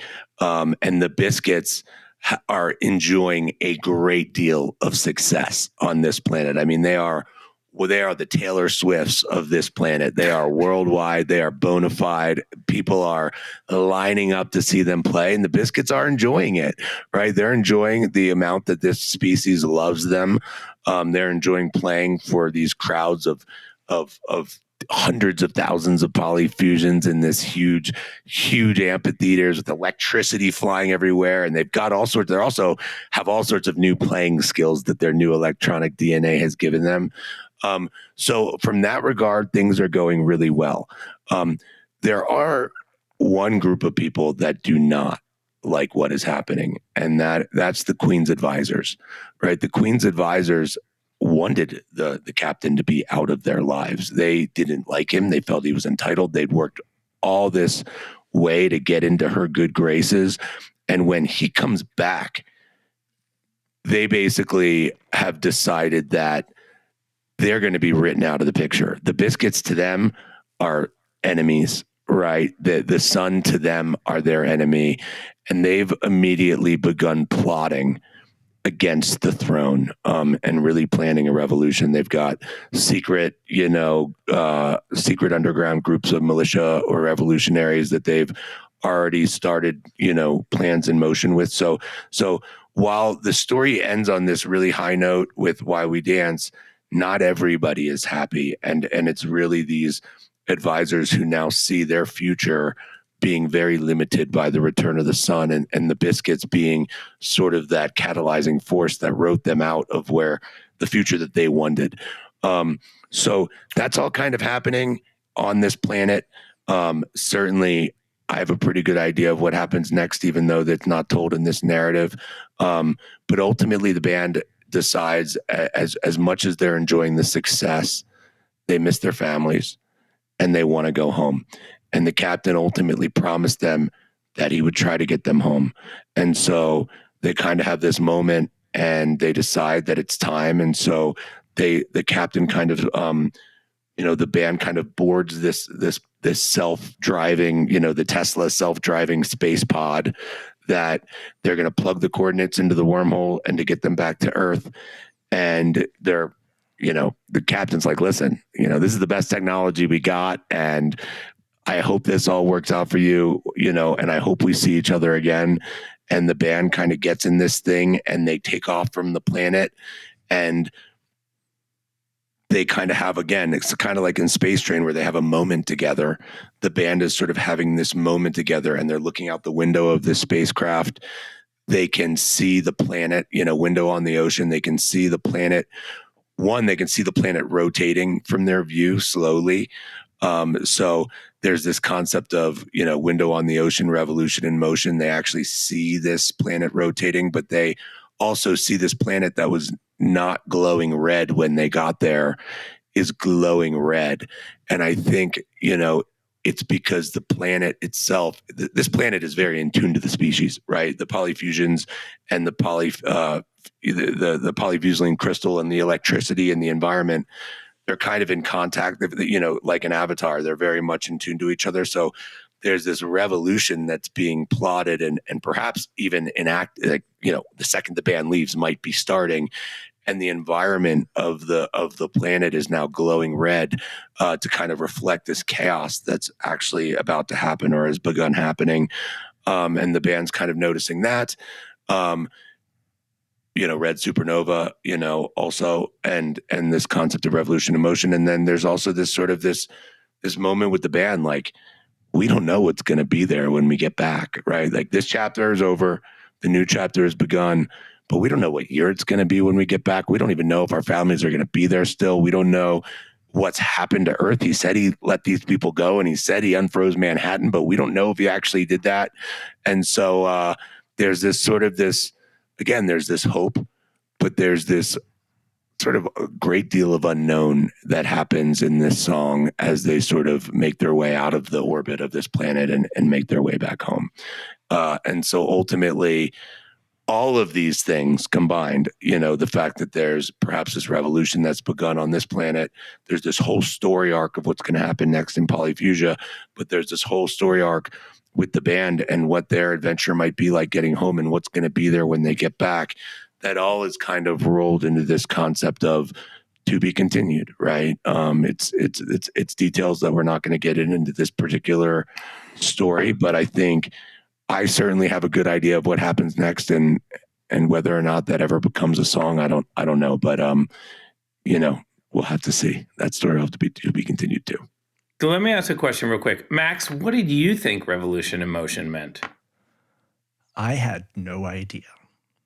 And so, Joey, if I'm understanding correctly, you're saying the revolution is the one that is fomenting back on Polyphusia the advisors, this insurrection that they had been planning to get the captain out of the picture and either unseat the queen or at least gain access to her and become the true source of power on the planet.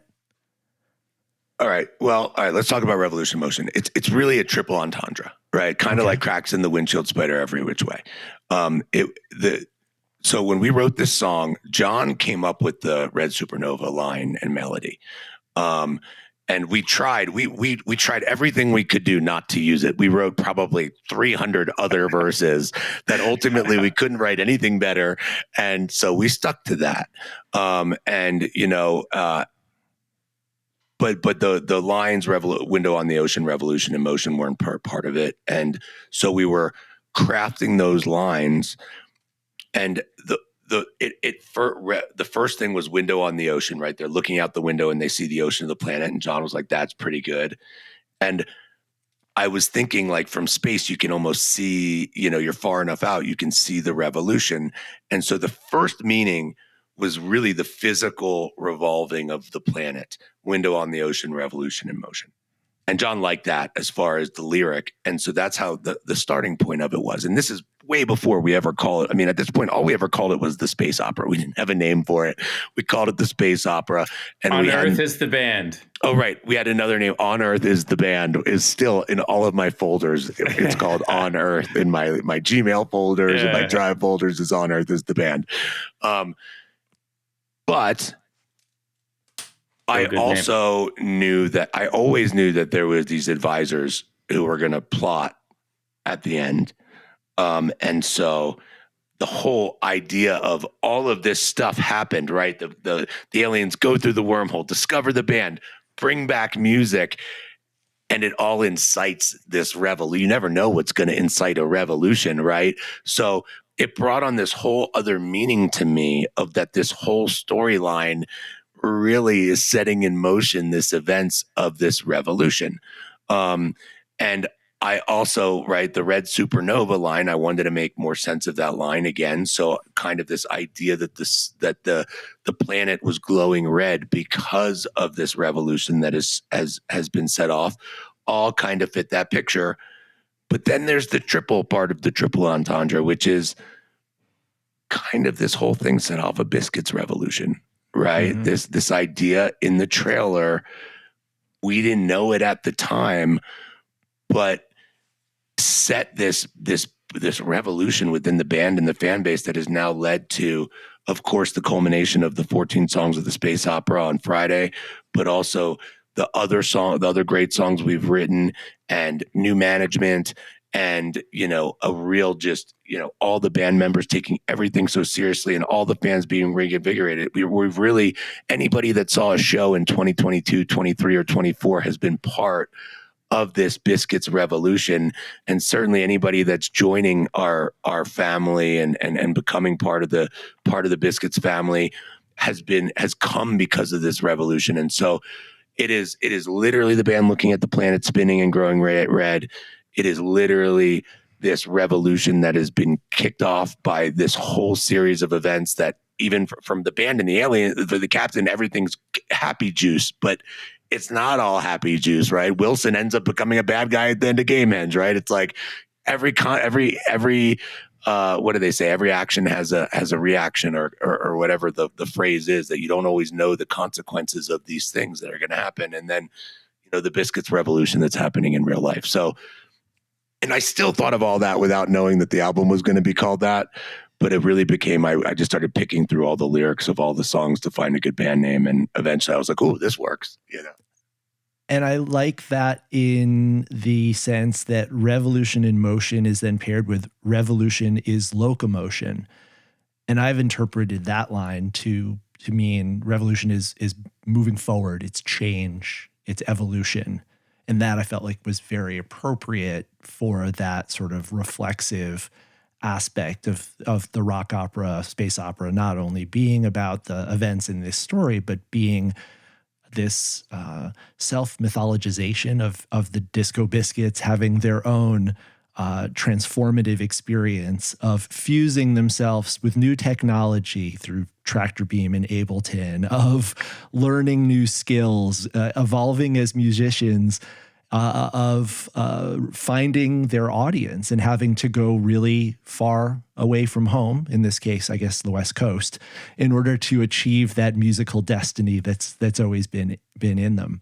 Joey, evolving as a species, they become part polyfusion, so there's a lot of that in it. Really, once I realized all of this stuff that line that just started with very much the planet revolving ended up becoming so much bigger than what it was. And then it became so obvious that that's what this whole thing should have been called from the get-go, but it just took us a little while to realize it. Well, speaking of alternative titles, Joey, I have a list of names on my computer from October 25th, 2022. You asked me to solicit potential titles for the rock opera. I'm going to share with you, John, what I shared with Joey, and you'll see how close or far I was. How are you going to know he's going to start podcasting and asking questions? How are we supposed to know? I can't believe I remembered that I had this. Okay, here's what I came up with. And the document is called Space Drugs Rock Opera Titles, because all I knew was that it was a rock opera about space drugs.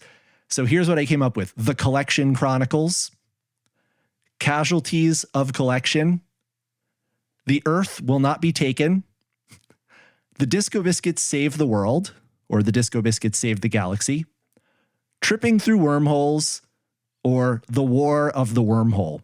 Now, obviously, none of those were great, but I was trying. I was in the mix, but Revolution in Motion, October 25th. What's the timing there? That's right around the time where the Red Supernova chorus came into existence, or at least came to my awareness. And we'll talk a little bit about the history of the Red Supernova chorus, how it fit into a demo that didn't contain that portion whatsoever. But before we do, let me wind back a little bit. Earlier, we spoke about the deal as perhaps being the dramatic crux of the entire song cycle, and the pressure, John, that you felt when composing it, knowing that it really had to deliver. But the final song in a rock opera carries an even heavier responsibility, potentially. It needs to function as the dramatic and musical culmination of the entire song cycle. It's the punctuation mark. It's the payoff. So I'm thinking, how does Tommy end? We're not going to take it. It's the statement. How does the hot air balloon end? Well, with the flight, which is probably one of the most beautiful, intricate, and timeless things that you've ever written, John. And I think the flight is really instructive, and it brings the entire story to an end. It ties together the musical themes. You hear elements of the overture, the very moon, everything coming together. Each band member gets their little moment. It's tying off all the loose ends, but most importantly, it sends off the audience away from the venue feeling uplifted and satisfied and triumphant. And what's so interesting to me about To Be Continued is, Joey, you didn't give us that neat bow. You don't send us off with a happy ending. This isn't a classical Hollywood movie where the hero grabs the heroine and kisses her and the music swells and fades to black. This is like a straight up 70s new Hollywood movie where, Taxi Driver ends with carnage or disillusionment. There's no satisfying conclusion. There's only questions. And I think that that's one of the most interesting and exciting parts of To Be Continued, is that it is the culmination, but it reminds us that there's going to be a day after, that even the greatest triumph will inevitably be followed by a reckoning. So Joey, I wanted to talk to you a little bit about the history of this song, because you mentioned that you knew you wanted to have a song called To Be Continued. You talked about the influence of Back to the Future. But there's also this really interesting part of the song's history for me, which is that this song incorporates a jam that has been beloved by Biscuits fans since it was played. It was a jam that took place in the Unstungeon on April 11th, 2008. That's, of course, the Vasilios Spaga that we referenced way back in our early installments. And I think it's so fitting that Revolution in Motion concludes with a song whose DNA is this classic Biscuits moment. And since this is our last time sitting down in this context, I wanted to do a traditional Touchdowns All Day style talk through the jam.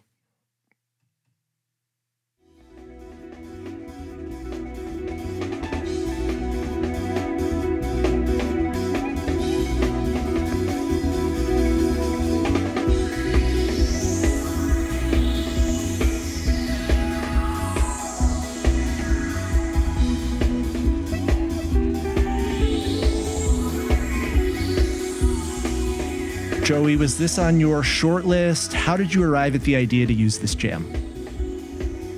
No, it wasn't.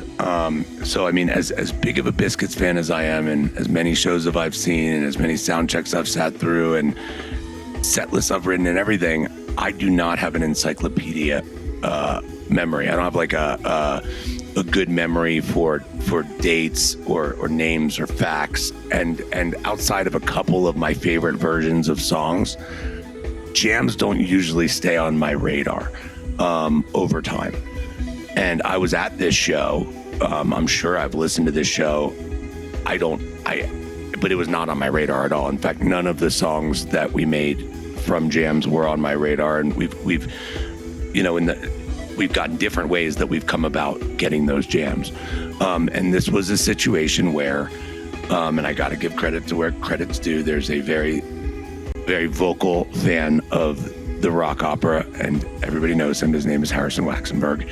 And when we wrote when they played Times Square and Wormhole in the same weekend, that was the first time that the fans saw, hey, jams are on the table for songs. And I get this, and I wasn't friends with Harrison. I knew who he was and he knew who I was, but we weren't friends other than I really liked the fact that how supportive he was of this space opera. And he sends me a message on Facebook basically saying that he would name his third child after me if I turned this jam into a song. I didn't know at the time that he had had a vasectomy and that there was no chance of him actually coming in on his bet. But I didn't actually even listen to the song at the time. I just was like, whatever, great. And then when it came time to write the song and I started thinking about the song, and I did know that I wanted it to end on a Biscuitsy note, I opened up the message and I listened to the jam, and I was like, this is perfect for what I'm going for, right? It's triumphant. It's got that perfect vibe for this type of song. And then I saw that it was played at the first show ever, I think, at the Nokia Theater, and I was like, oh my God, that was really what sealed the deal for me. I was like pulling this jam from the first show at Nokia for the end of the rock opera that starts at Nokia, and it had the vibe, and had it not had all those things, I probably wouldn't pick the jam. But that's how it came to be, really. And I don't think I told John that when we picked it. I just said this jam would be perfect, and I think he agreed, and we went with it. But that's really how it happened. So, people always ask me, do you want to be sent stuff? And I send it, and who knows? Who knows? Yeah. Who knows what's going to happen to it? Well, thank you, Harrison, for putting this on Joey's radar. John, describe to us what you're doing here and what Magner's doing, because these are such familiar parts to us now and how they've become key components of To Be Continued. But here you are spontaneously composing this song 15 years before. Yeah, I really like what we're playing in this jam. It's very ethereal. It's a wind noise jam, in my opinion, with that swirling high-pitched thing, which I always love our wind noise stuff. And we're just like we're moving together very tight, very succinctly, and we just get more and more tightly interwoven line by line, where like what we started with was very simple. And you can hear we're like building up, and Magner's now has a complicated line that goes right around mine, and then I'm starting to climb on top of it now. And Mark's bass line is really unique and interesting. And it doesn't surprise me that this jam has a huge moment coming up, because the sync up of the band is usually the most important thing to happen if you want to create that huge climax moment in improv.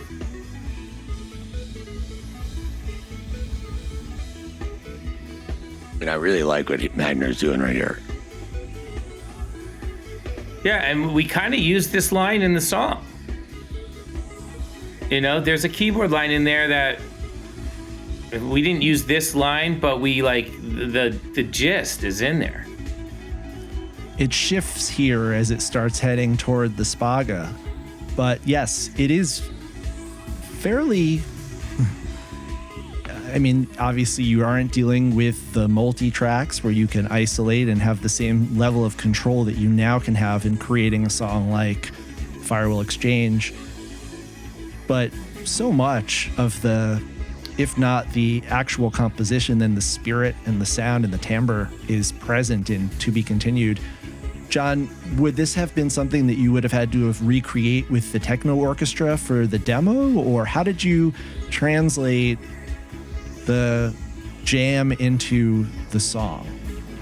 Well, what I'll do with a song like this, where everyone's line is so characteristic to themselves, I will take, like, Joey and I will cut it up together and kind of like have like the 3 or 4 best loops that we think are the loops. And then we'll kind of lay them out together as like a song goes part, maybe. And then it'll be what it is. And then I'll go into one part that I think is like the part that if I get it right, I can make the other parts pretty quickly. So kind of like one part that is the gist of all the lines, like everybody's line is the best. And if, and it's just like, let me do that one and then we're good. And I'll go in and I'll find synthesizers and keyboards and things that sound like guitars, but maybe are keyboards, and drum loops that kind of sound like the loops that Alan would trigger. And I'll try and like faithfully recreate what each member of the band is playing down to the smallest nuance I can get to, which I really like those little nuances. I think it's important to get those little moments, and we'll end up with a techno orchestra loop, and then I'll mute the audio and you'll just hear the techno orchestra and it'll sound the same. Like I do this in Baba G shows where I'm playing guitar and singing over the Biscuit version of the song, and then on the other side of the crossfader is a purely techno, all like synthesizer and drum loop version of the song, and I can keep singing and playing over that, and I'll do that for each song so I can go back and forth. And once I get into that techno orchestra place, then everything can just explode. Like I can change the key, I can change everything, because everything's like in notation or MIDI at that point. And I can move everything around willy-nilly. I can change the key of things, I can, tune things, I can move things a little bit here and there. But the spirit of what the Biscuits are doing is what I'm playing. I'm not trying to write a bass line for that. I'm trying to recreate Mark's bass line as faithfully as possible, knowing that, this piece of music we all love. And I don't need to change anything. You know what I mean? I just need to get it into the techno orchestra so that we can start to Rubik's Cube it into a song. And that is basically the goal. And usually we have this 4 sections laid out, but once I do one section, usually that becomes the song and we just delete everything. And maybe I'll grab a melody from another part.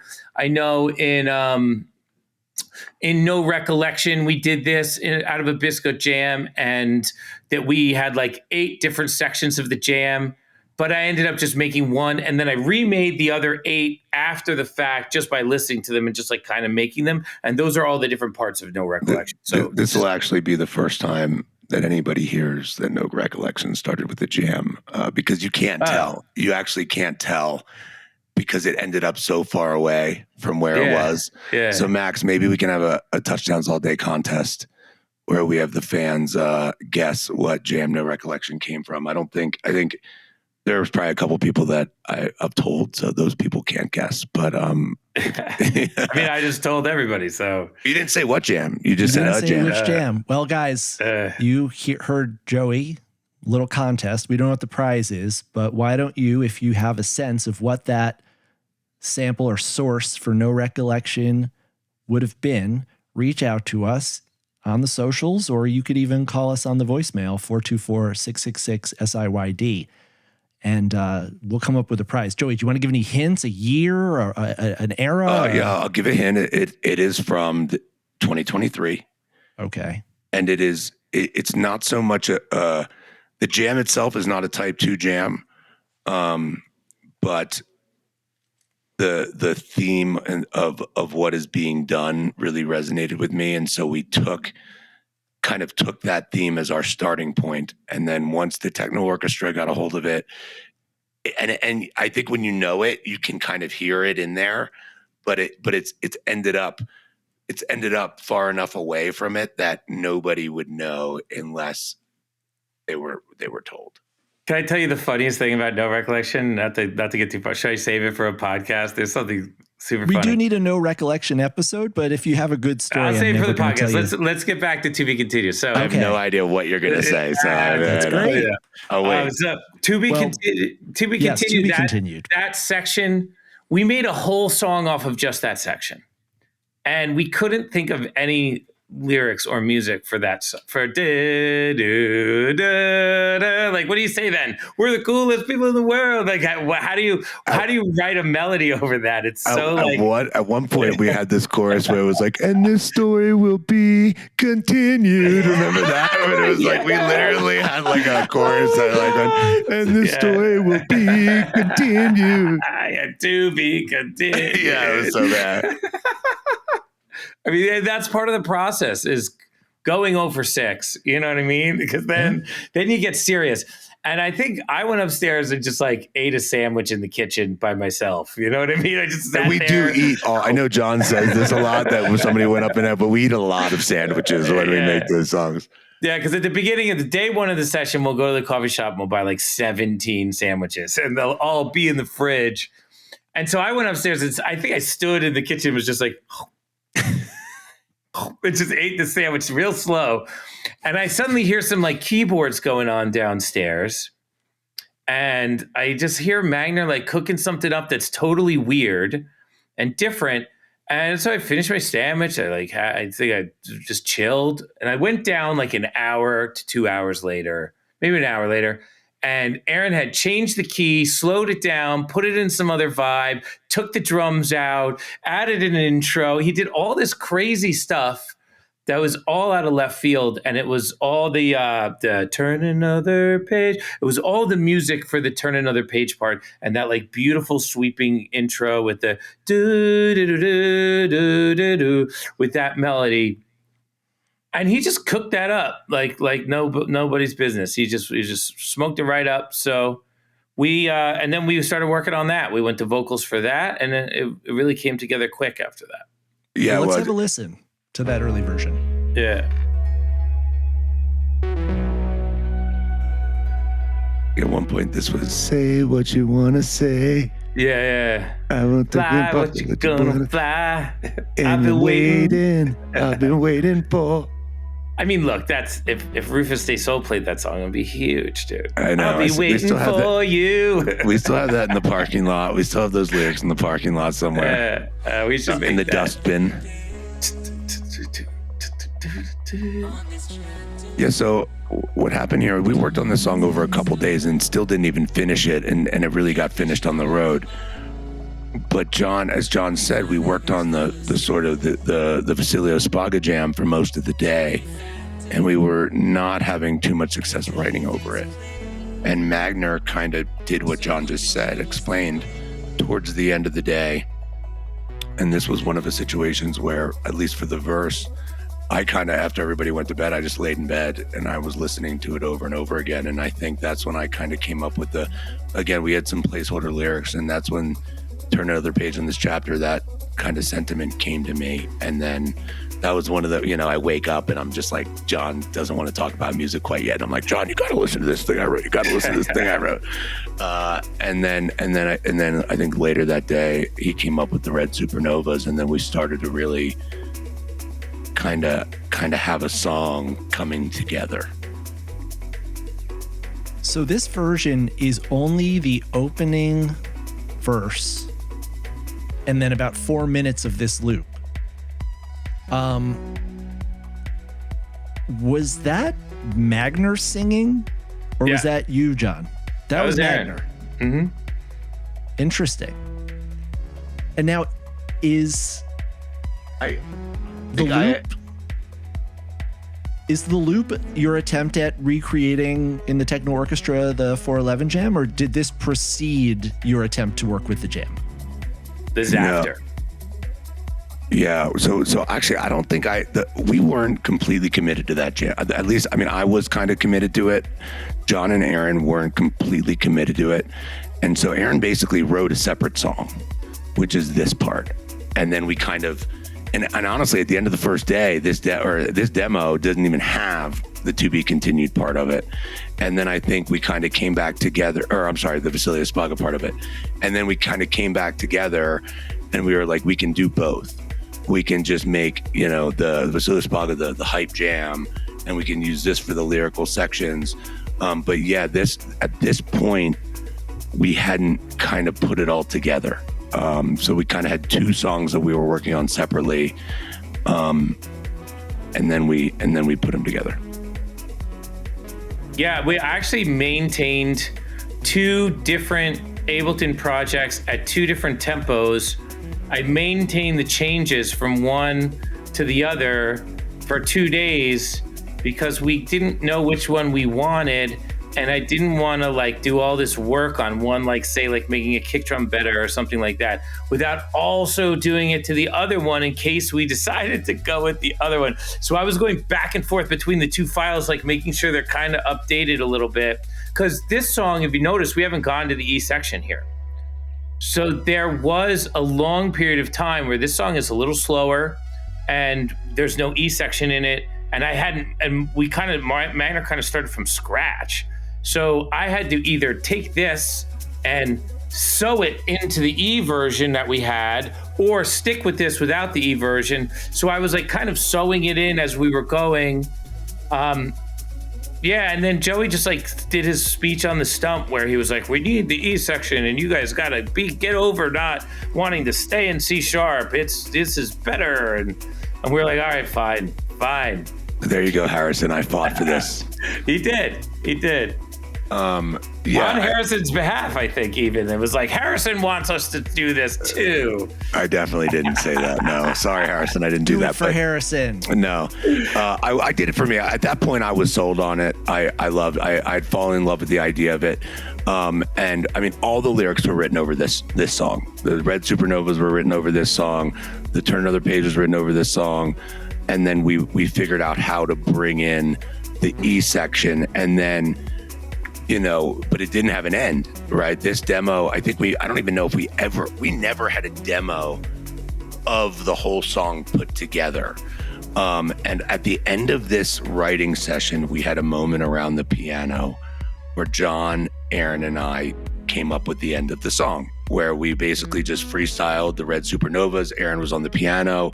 John, I'm sure you have this recording. I started singing the Way Back Homes way too loud, you know, but, you know, and I think we all kind of had that moment where, oh my God, you know, it was one of those moments where we knew we were coming up at the end of the song, but it was late and we didn't have time to like cut it. Mm-hmm. And then tour started that Northeast Boston, Connecticut run in November of 2022.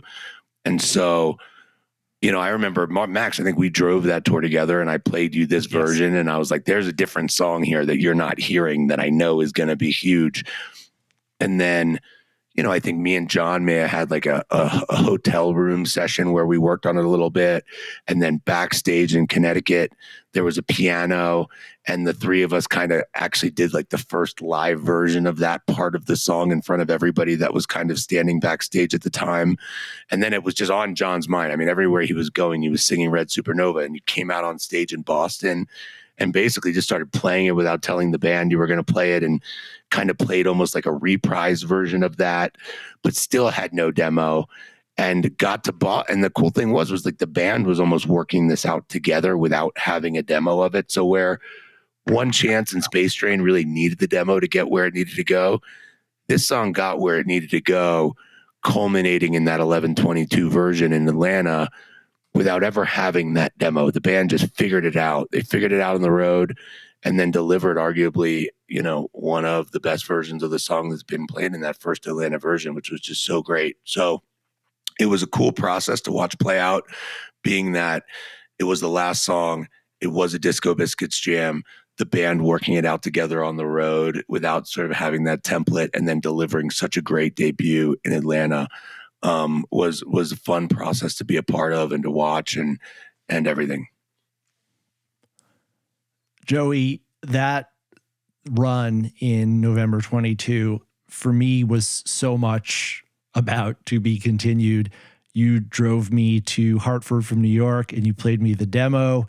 Then, of course, as you mentioned, after night 2 in Hartford, you, John, and Aaron did a sing-along around a little stand-up backstage piano, and everyone was just kind of milling about. It was post-show backstage. Everyone was having a hang, and I heard that, and I ran in, and in one of the moments I regret the most, I didn't take my phone out and record it, because it really was this, I feel like, tremendous moment where everyone realized, maybe the three of you already knew, but everyone stopped what we were doing and kind of gravitated to that little practice room.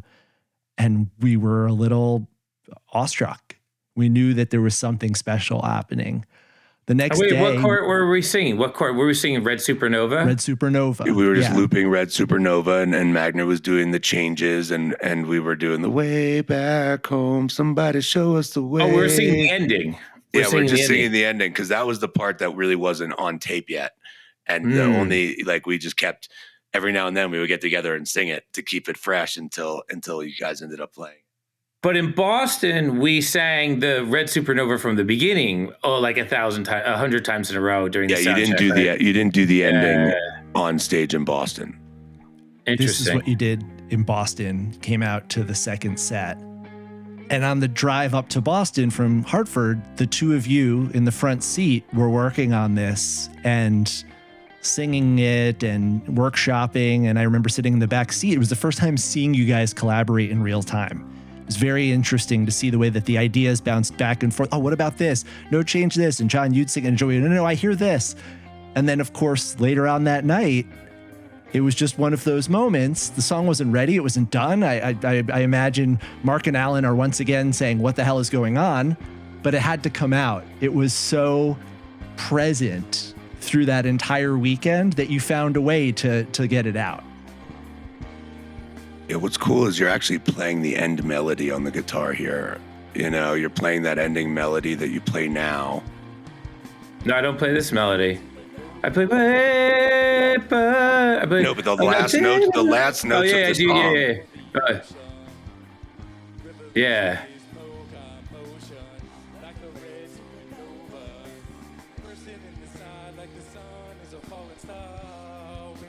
And we track this. Are we on stage for this? Is this? Yes. You can open the second set in Boston. The beginning of the second set. I just did this. Yeah, this wasn't planned. Yeah, Saturday night, House of Blues, huge market, big crowd, important show. Why not just spontaneously play something that the other band members haven't heard yet? Very on brand. I mean, it's not a great decision, but it sounds cool. And the audience was just, I remember looking around, and I've been hearing it all weekend. I've heard the demo, and everyone was just standing there with their jaws on the floor. What's going on? Yeah, it's weird because when you have a song like this that you're so excited to play, and then you're on tour and you haven't had a chance to learn it with the band yet, and like usually I'm pretty good about like not playing it and just letting it be, but like this song I just couldn't. I was like, wait, why are we not playing that song? It just was so hard to be on tour and not play the song when I knew like if we had one day with it, it would be the most fire thing, you know? Yeah, and Were that's Mark what and Alan completely cold on this? Well, I mean, I think they had no idea that I was going to do that on stage, but I think that they were aware of the song and like generally the vibe.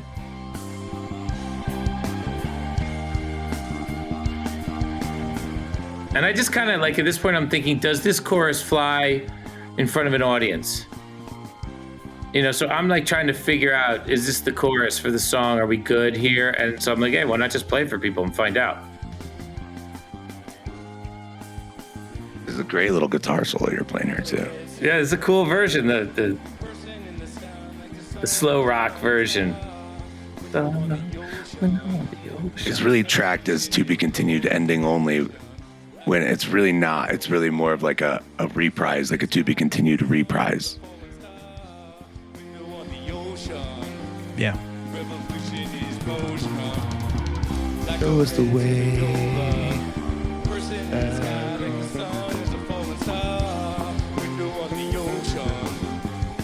Yeah, 82 BPM. This is like this would be one of our slowest songs if we played. Did you it have this the way Way Back Homes yet? No. Well, no, we had. I mean, the night before we sang. Well, we sang them backstage. I mean, as much as we had them in that I mean, I was confident we were going to do it, and we had sung it twice, but like it wasn't on tape anywhere, right? You know, so that's why it wasn't in this part. You know, I don't actually know if they had sung it or if it was me always singing it, because like I was committed to that being part of it. And then the crowd really liked the song, so I kind of got away with one there. You know what I mean? I snuck one in there. It's like if you just walk on the basketball court at the beginning and you just shoot a three real quick. You know, sometimes, and then it goes in. You're like, all right, free three. Let's move on. You know, let's play defense or whatever. You know, whatever you think is a basketball fan. Proceeded to then play one of the most ripping sets of the year. And of course, actually a week later, the song had its debut in Atlanta in a version that I think to this day, despite some roughness around the edges, stands as one of the most compelling performances and one of the best debut performances of a song ever. We say this a lot, that the first performance of a Biscuit song can sometimes be the standard bearer. And my theory is because you don't know how to get out of a song, so it just goes and goes and goes. And that first To Be Continued just went. It kept going. And the energy and the excitement, the attack, Aaron played the keyboard figure very aggressively in a way that he has since backed off from. And I encourage him to go back to that if he ever wants to. Not that the song has suffered. To Be Continued has really grown to be a fan favorite, whether played straight, inverted, no matter where it appears in set lists, it is always a winner. But I wanted to talk about the translation of the demo, then the stage version to the album version, because the studio version features a ripping solo, John. And for this and many of the other songs on the album, one of the biggest changes that you will notice as you listen to the early demos and then the final album tracks is that none of the demos had solos. And 5 or 6 of the songs on the album have huge, huge solos. John, was there any thought given to not doing solos, to keeping this in the idiom of techno orchestra, electronic music, as opposed to jam band music? 100%. Yeah. I mean, I would love to make an all techno version of this space opera. I think I even might. I just, depending on if I get caught up into other projects that don't give me the time to do something like that, which seems like what's going on, considering a new album is in the can. So it's hard to balance what's the right project for us in the short term, like today, and so when I produce these demos with usually Joey and Aaron and the three of us are in the room together. They're like, we're literally right here, and it's on the computer screens here. I don't go play guitar ever. You know what I mean? If I want lines, like Aaron's sitting right there. You know what I mean? He's a techno machine. I just go to Aaron. If I have to play guitar, I suddenly have to become, recording engineer, guitar player, producer. I have to do everything at the same time. And for vocals, I kind of have that down, but for guitar, I don't. So Joey's been like talking me into adding more guitar earlier in the process and trying to be a little bit more just like keeping the guitar in play because it's part of the sound. And once the track leaves the techno world and becomes a Biscuit song, so it's Alan's snare drums, it's Mark playing the whole time on bass. To me, it needs a guitar solo at that point. And so the guitar solos appear organically by the fact that these songs do have jams live. We are playing them live, and now it sounds really like a Biscuit song.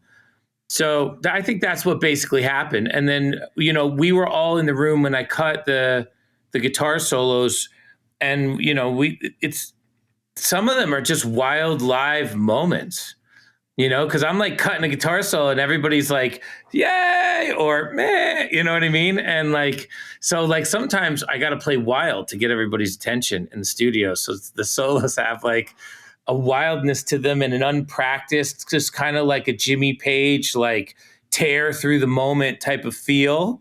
And Cloudchord wanted that. He was very much like, don't edit your guitar solos. Don't do any dumb stuff. Just get a good take or get a bunch of good takes and send them to me and we'll pick through them. Derek specifically mentioned, John, that you ripped a solo that he was astonished by because he was able to look at the Ableton file and it really was a sort of one take, no overdubs, no redos. You just nailed it and sent him the file. And he said, just looking at the waveform, he knew, like, oh my God, like, how did he do this? And he talked a lot about the importance of those solos and you know, finding ways to showcase that element of what the Biscuits do so well within the context of an album that stretches across a couple of different idioms, you know, that is electronic music, but also is a jam band album and is a grandiose concept album in the vein of a Pink Floyd or a Who rock opera. So, Joey, any thoughts from your standpoint about the translation of all of these disparate parts, the Magner parts, the Harrison Waxenberg parts, the solo, the original composition, and your intention as the visionary behind this project into that final album version that closes out Revolution in Motion? Yeah, so I mean, everything evolved, right? From when we started this to when we got to the end of it. I mean, when we started this, you know, I mean, not only obviously John's skills in the studio, but there was a great deal of pressure for the band to get out some singles. They hadn't put out music in a while, so the first couple versions, right? You know, Who's in Charge and Twisted in the Road, I think it only been played once or twice before those singles got released. Whereas by the time we got to To Be Continued and One Chance to Save the World and The Deal, we had a history of live versions that had been played that could then influence the sound of those tracks. So there was a whole lot. And it's fitting that, you know, the end of the song, the end of the album, we sort of finished last. So you'll notice that the guitar, I mean, granted, there's a great guitar solo on Plan of Attack and there's great guitar solos on other songs, but I definitely think the guitar solos on Why We Dance and The Deal and To Be Continued on the album are probably the best ones. And I think it's because we already had like really great versions of those songs live to use as a template for what we wanted to do to make the studio versions more Disco Biscuitsy.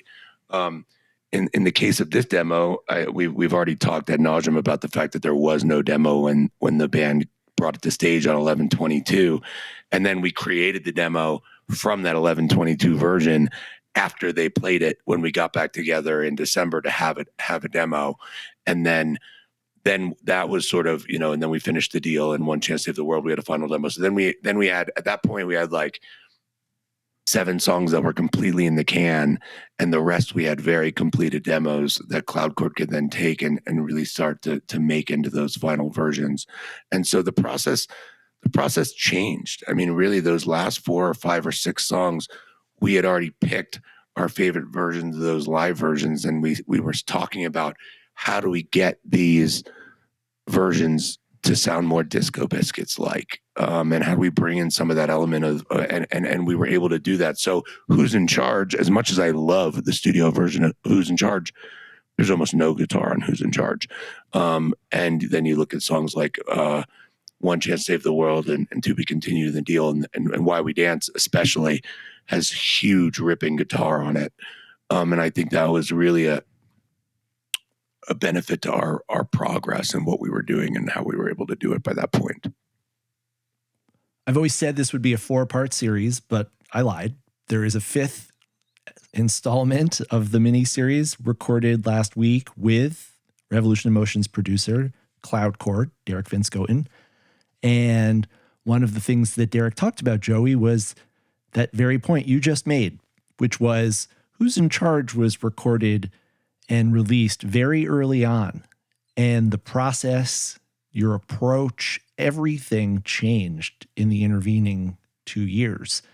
And one of the biggest challenges Derek faced was making sure that those earlier single releases still sounded consistent, both in terms of their mix, in terms of their sonic characteristics, and in terms of just the overall idiom that you were working in with the latter tracks that had the benefit of having been worked out on stage. You have some of the songs that the recorded versions seemingly predated the stage versions, and some which were like to be continued the opposite, where, the songs were evolving on stage before they went into the studio and found their final form. And so I'd like to ask you guys a few of the same questions that I asked Derek as we bring this episode and this portion of the miniseries to a conclusion.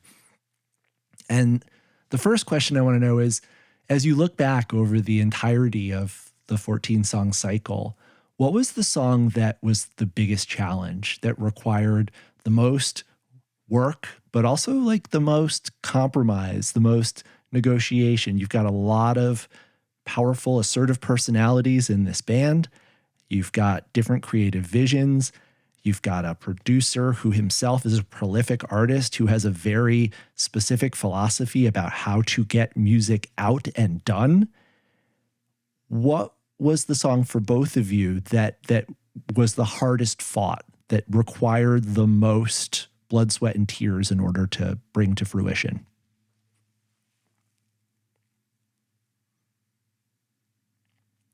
That's a good question. I mean, they all have their moments. Times Square was a lot with Cloud Court. We went back and forth with Cloud Court a lot about Times Square, because taking something very biscuity and keeping it techno hype song is a very, very thin and windy line that we had to walk. I feel like that song had those moments where we were on Zooms with Cloud Chord and we went over every little drum section, everything about it. And we really did something very cool, but it was a lot of work. Another Plan of Attack, I feel like, had a lot of changes, a lot of updates. What do you think, Joey? And Derek mentioned to me, and this is a preview of, I presume, our next episode of Touchdowns All Day, how a change was made to Plan of Attack that required almost a surgical edit so that the wave file and the encoding would not trigger Spotify to think of it as a separate recording, and you would lose all of the initial plays and shares, and people would see it disappear from their playlists. And so that was Oh This Marble, She's So Blue. Threading the needle on, trying to make these songs the best possible versions while working within the limitations of what you were up against. Yeah, I changed. Go ahead. Let me just say I changed the way that I sang it, because I was singing an "Oh This Marble," which is like some barbershop stuff, and we decided to go with "Oh This Marble." It's just like such a different vibe.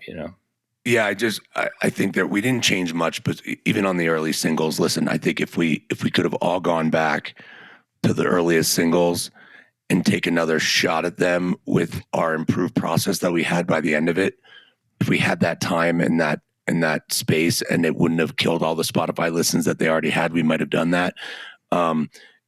We ended up only making one change to those early versions of songs, because we put out the first 6 songs, and then we didn't do another one until we kind of did the album release. We kind of stopped after the shock single.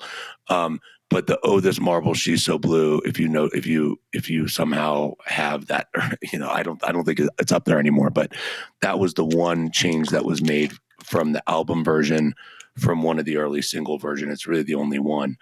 I think for me, I think there was the last half of the album. I mean, really the last 10 songs that we did, there was a lot of work.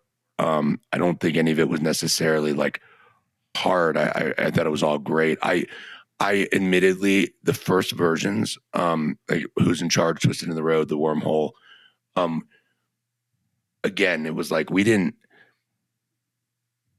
just went from the band not writing any songs to all of a sudden we're writing a rock opera, to having like really good songs without the whole thing being finished, without even the whole thing being written. A lot of pressure to put out new music. But then there's also this, like, you don't want to release music until the rock opera's done. And so there was a lot of conflicting sort of pressures, right, that were happening at that same time. And I didn't know Derek at all at the very beginning. I was really involved in the demos. And then those first couple tracks, I think I wasn't quite maybe as involved as I would have liked to be, or I started inserting myself a little bit more. And so I struggled a little bit as we went through that process. We hadn't gotten good at like all being remote and getting on Zoom with Ableton up on Zoom and listening to it and being like, at that point in the earlier versions, we were just like, Derek would bounce it, and then he would send the bounce to all of us, and then we would listen to them, and we would make little comments and little spots, and then he would make changes, and it wouldn't be exactly how we wanted it, and it was driving crazy. And it took us a while to work through getting it to where we could all collaborate remotely on this. But ultimately, we got there with those earliest versions, and they're still really good, and they still sound really good with the rest of the album. But by the time we got to Shocked and Plan of Attack, I think we were all more comfortable in our process. And then certainly all of the last songs, by that point, we're now taking elements of live songs and putting them in Ableton on top of the studio tracks and being like, when we do this Harrisburg deal, I remember we were like, in this Harrisburg deal, we did this, like, that's really great. We should put the essence of that into here. And in this version of Why We Dance, we did this guitar solo, so we should put that essence of it in here. And we weren't doing that in the earliest versions, and we started doing that by the end. And I think it was ultimately good, but I think it's still really cool to have that version of Who's in Charge, which is minimalist and doesn't have the guitar on it. And I think all of the songs came out really great. So but it was an evolution in our process. I mean, it just took a while. It was like, we decided to, we weren't going to just write a song or two. We were going to write a 14-song rock opera over 2 years without any plan on how any of it was going to happen. And just, you got to believe it just came to us, and so we figured it out. What's your favorite song on the album? And I know it's not fair to make you pick, but there's got to be something on there that, whether, John, it's for you to play on stage, Joey, for you to hear from the audience, or even just to listen on the final album, which is the one that stands out the most to you? I think The Deal is probably the best. I think The Deal is probably, if you had to pick a best song, I think as far as like just a unique and Disco Biscuits and just kills, I think The Deal would probably have to be the best one. I will say I love the live versions of The Wormhole. Every time The Wormhole's on the set list, I think it freaking crushes. Even if like it may not be my favorite song on the album, I really love hearing that one live. I think To Be Continued would be in my top 3. But I feel good in saying that it's very hard for me to pick favorites from this bunch, because there's something special in each and every one of them that you can really get behind. And so it's hard for me to pick, but The Deal is probably the most kick-ass song we wrote on this album, probably. John? It's hard because The Deal is so much fun to play. When you go do do do do do do do do do, and it just drops into reggae, is maybe one of the most fun moments of any Disco Biscuit show, especially when we're jamming and then the lick show. So you don't even really know we're in Deal yet. You kind of think maybe, and then the lick happens and we drop. So I love that moment. I love that great moment. The do and To Be Continued, when I hit it in the octaves down low and it's just starting to truck. It's huge. I love that moment. I love the chorus of Space Train. It's like my favorite thing in the world. I just love it. It's just so, the lift off. Like I could do like chorus jams on Space Train for days. But I think the best song is clearly and obviously Spaga's Last Stand. I just think there's no question. Like, it's the most fun song to listen to. You can put it on no matter what your mood is. I think if I'm on Spotify picking a song, I start with Spaga's Last Stand, and then I'll pick something from the rest of the assortment from that point on. And maybe a Space Train. I don't know. Those songs are so fun and so like cool. I just love them. They're so unique. So I don't know. It's a great set. I think the most emotion inducing, the thing that I feel like gives me the chills the most is the beginning of To Be Continued. Whether they started straight up or come out of the E-Jam, but the vibe and the lights and like the music and the sentiment that, it's just so like, it really, I feel like, captures that moment that they're having as they take off on this space pod, and then again we talk about contrast in the Biscuits, and then it goes into that, it goes into the hype section, and it's just like it really nails it. It really nails what the Biscuits are all about. But that is probably one of my favorite maybe my favorite moment of the whole rock opera, when it goes from that emotional section into the arps and the hype. Yeah, I had this moment the other day where like there's this road in my town with a bunch of stop signs on it, and there was a police officer on the road, so I had to like stop at every single stop sign, or he's going to throw me in jail, right? So I'm driving, I'm stopping, and I'm just driving. Go to the next one, stop. It's like 11 o'clock at night. I don't know why these stop signs are there. It's for like kids in the morning or something. So I'm just like trying not to get pulled over, and Freeze is on Spotify. I'm listening to Freeze really loud. And I'm listening to the middle part, the take your positions. And I was like, what would happen if somebody just heard that part of Freeze with the weird low vocals? And that's all they knew about the Disco Biscuits was that part of Freeze. Like, what other kind of band would they think we are at that point? Like, are we Sigur Rós with a little bit of funkier drummer? Like, what is that?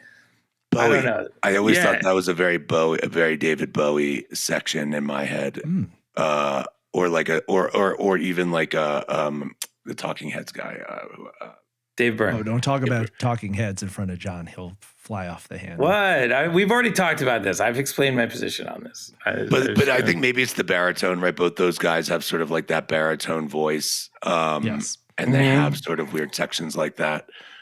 See, I think of it as like people walking around in monk outfits, like with crystals, like walking around past it, take your those monk chant, the monk chant, and they're like, ooh, yeah. Like I was just like, what band is this? And I just think I love those moments of just like, what is this? It's the fact that we're able to weave them into the story is awesome. I'm very proud of the fact that there's so many different styles of music in this thing, right? 14 songs, some have more similarities than others. Maybe if you're thinking about Who's in Charge and Taurus, but like there is we've got funk, we've got reggae, we've got electronic, hype music, techno. We've got big peaks, we have bridges, and I think we did a really good job at just mixing it up throughout the song. We've got jokes, we've got very serious stuff, and it all comes together as a sum of its parts. And I think it makes a really good collection. So again, I mean, as you know, and everybody knows, John and I and Aaron and the whole band are very proud of what we've accomplished here. But I do think we achieved giving this thing. I mean, there's a ton of diversity in the types of music that come in throughout this. And at the same time, it's 125 techno. The whole fucking time. So there you go. Well, guys, looking back at this project on the cusp of its release, you should both feel a tremendous amount of pride. We've talked a lot about on Touchdowns All Day, the resurgence the band has experienced in the last 2 years. And it's no exaggeration to say that Revolution in Motion has been a catalyst and an engine behind that. It's sparked a period of prolific creativity that's on par with anything else this band or any other band has accomplished, I'd like to say. Compare this to 98, 99 or 2009, 2007, other great moments in the band's career. The output, the number of songs, the level of playing, the energizing of the band, of the fan base, the spirit of collaboration that it's fostered, where all 4 band members are becoming very involved in songwriting, where you're working with new collaborators, Joey, Cloud Chord. It's inspired, I think, just a real can-do sense within the band of being able to set a goal, define a project, and execute on it. You've also created this rich mythology. People are making their fan merch with characters, and the band is, you guys are putting out Bellevue Wrecking Crew stuff. Like you've created this whole cast of characters that belong alongside Bert and Leora and Coronado and Mulberry in the pantheon of Biscuits, of Biscuits characters. And most of all, I'll emphasize this: it's done. It is done. You know? Hot On Air Balloon Friday. and Chemical Warfare Brigade never had this moment, never were able to come to this sort of culmination. You know, we're still waiting on a Studio Magellan, or, you know, there are so many other high points in your career that the artistic achievement is unquestionable, but never had the same sort of organizational push that allowed them to actually achieve this final form that Revolution in Motion has achieved. And for that alone, I think you guys should be tremendously proud. As I mentioned earlier, in light of everything that's been going on, not only in your lives and careers, but in the world, a pandemic, you know, having to put this together under those conditions and still to be able to pull it off. I'm very proud of you, and I'm proud to have in any small way been a part of memorializing this through this podcast series. So as we bring this to a close, I want to ask you guys one final question, and that's, we've discussed the ways in which the story of Research in Motion provided you with not only the impetus to create, but also the structure. You knew you needed 14 songs. You knew you had a song called The Deal.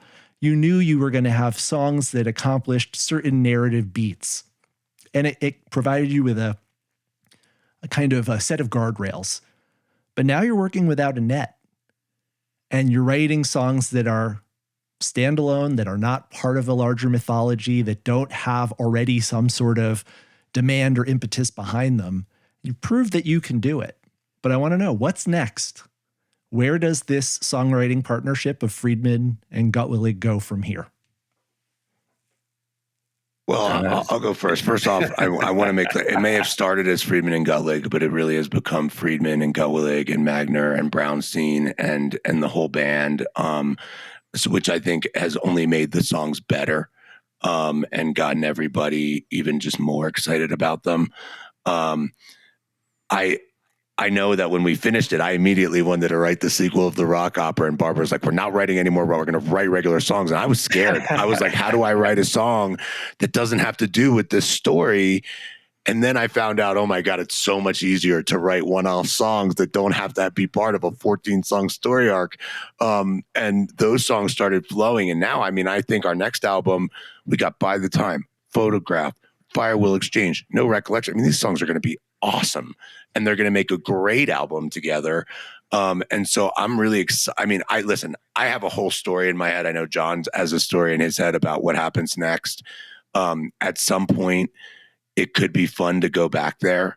I will say it is super fun going into the studio and coming out with a song and not having to worry about like all the other stuff that goes into the rock opera. And so I think we're probably going to we've got some writing sessions on the calendar, and I think we're going to have a good time writing one-off songs for a while. And then, you know, maybe we'll come back and scratch that itch to revisit this world.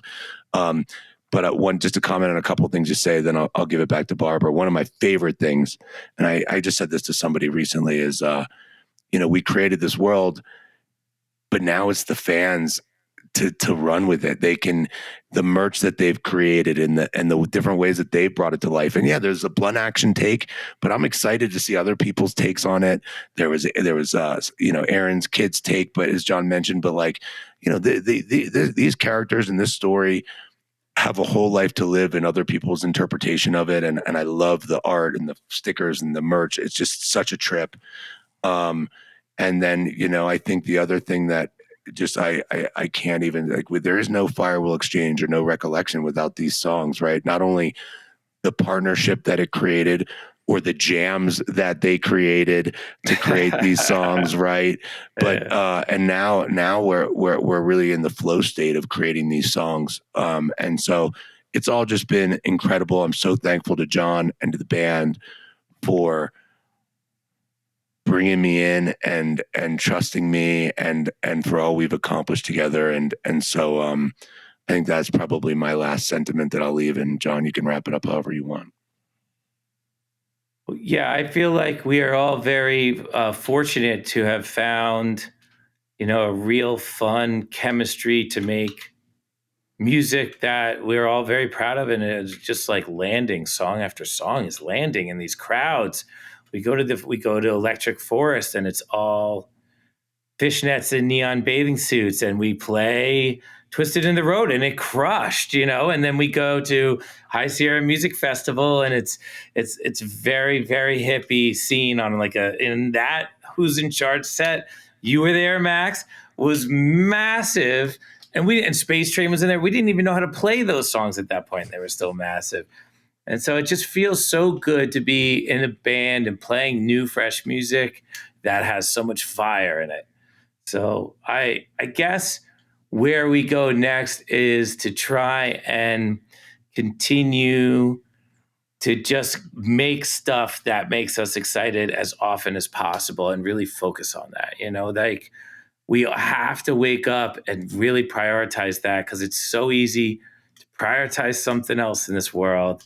And I can't wait to see what comes out of that. I'm really excited. I'm very thankful for Joey, for you, Max, for everybody who's been on the team. The wives did an incredible job. Everybody was such a huge part of this. And you're right. Because of that gigantic team effort by everybody, we were able to make this album bigger than any album we've ever made before. And the release show is going to be better than any release show we've ever done before. And so it's a huge step forward. It's a huge leveling up for the whole organization and the families and everybody involved. And it's the teamwork that allows that level up to occur. And so I'm excited about that. I mean, that just blows me away that we just made a rock opera or a space opera. And there's so many different pieces of music that were pioneered by different people that were affected by other people. And that's why the music is so unique, song by song by song. There's so much brain power in it. Just people who really cared about how it goes and put their best idea into it. So it's exciting. I think we really did a good job.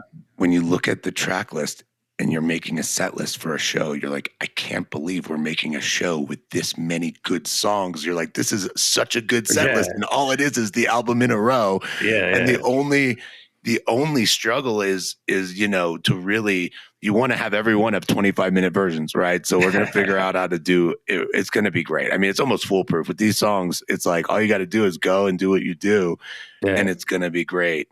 And man, can you imagine what Electric Forest is going to think about ringing the doorbell twice? Ooh. I mean, that's the crazy part, is that we have this, we have this ability to capture something great and turn it into something even better. And that's just it's been so fun. Well, the lightning in a bottle effect. John, your excitement, Joey, your excitement, it is all of our excitement. The enthusiasm and joy you have been taking in this, John from stage, Joey from the crowd and from behind the scenes, has galvanized the community. Obviously I had my period of hiatus, so I can't say that I can speak to every moment over the last 25 years, but I can say that it has been a special time to be a Biscuits fan. And a large part of that credit is due to this partnership. So on behalf of everyone who has enjoyed a show, who has been basking in the reflected glory of Revolution in Motion, thank you guys for the work that you've done. Thank you to Aaron, to Mark, to Alan, to Derek, and of course, obviously to the families, the wives, the children, the organization, everyone who's had a role to play in bringing this to not only an album that you can get your hands on March 29th, but also a live stage performance, Webster Hall, New York City. This is very special. John, Joey, I will see you in New York. And on behalf of everyone in the Biscuits community, once again, thank you for creating this, and thank you for giving us something all to be so excited about. Thank you, Max. Honestly, the pleasure has been all mine. The amount of fun, it's been so fun. It's crazy to even think that it was, I mean, it's been a lot of work, but it's been so fun. It's been some of the best times of my life. So the pleasure is all mine. Thanks for all the support to everybody who sends me messages, and even the people that don't like it. Thank you too for bearing with it. But I think most of you like it. So thanks. It's been great. We're mass communicating.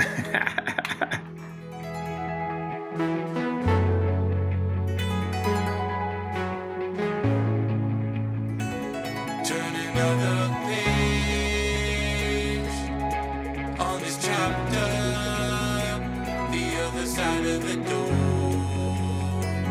What we're hoping for, we don't have to wait for the answer. How did we find this place? Somebody show us the way.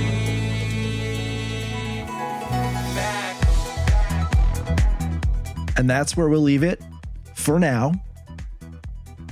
Much like Revolution in Motion, this mini-series will be continued. In Touchdowns All Day, episode 60, I will be joined by Derek Van Scoten, aka Cloudcord, aka the producer of Revolution in Motion, and he will talk to us about the process of translating these demos into the album tracks. I gotta get to bed. I have a 5 a.m. wake up for a flight to the East Coast to be in New York for the record debut. Guys, I have been so excited for this since Joey played me that Plan of Attack demo in his car on the way to the mission shows in 2022. And I hope that this series has given you some of the insight and access that will help you appreciate and understand this project in the way that I think it deserves to be. I am so grateful for John and Joey for giving me that access, for having me be a part of the process since day one, playing me the demos, asking me for feedback. I have no business giving Joey and John any sort of input on the music they're creating, but these guys have always given me that opportunity, and for that I'm grateful. And they've given me the opportunity to sit in and be on a fly on the wall so that I could bring this stuff to you guys. And so thank you to John and Joey, the entire Disco Biscuits organization, and thank you to all the Touchdowns All Day listeners and to everyone in the Biscuits community. March 29th is a huge, huge night, and I can't wait to celebrate it with you all.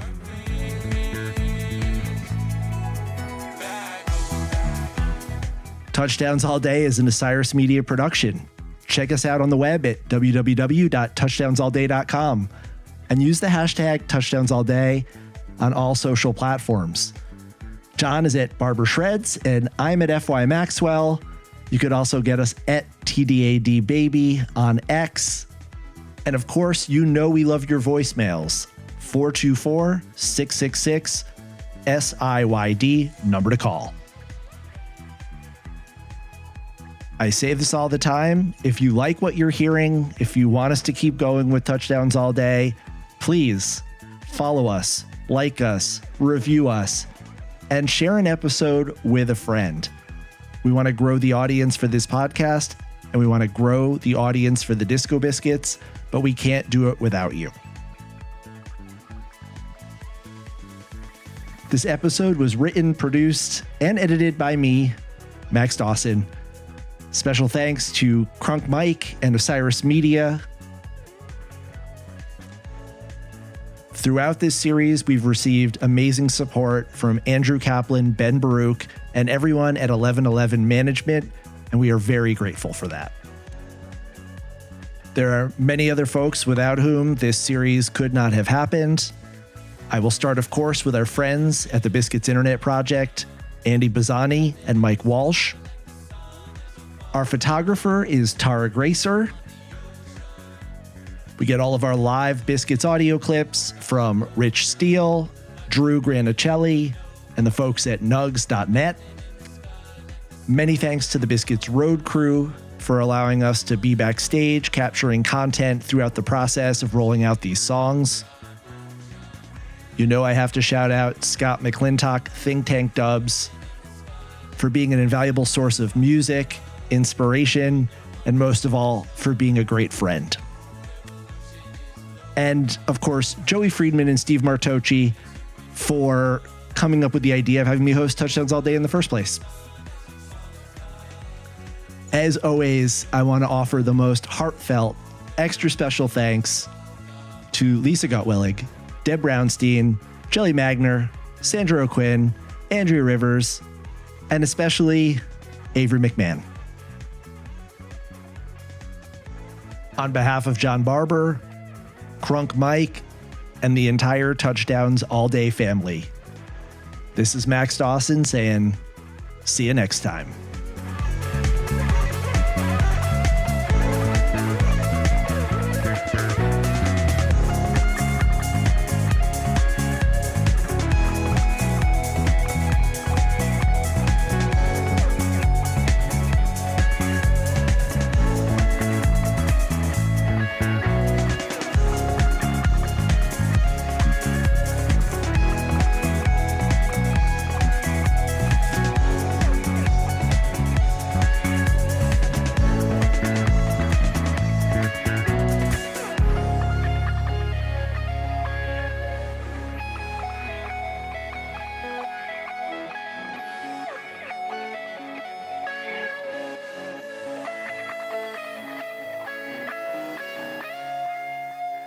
We're mass communicating. We're mass communicating. Mass communicating.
Osiris.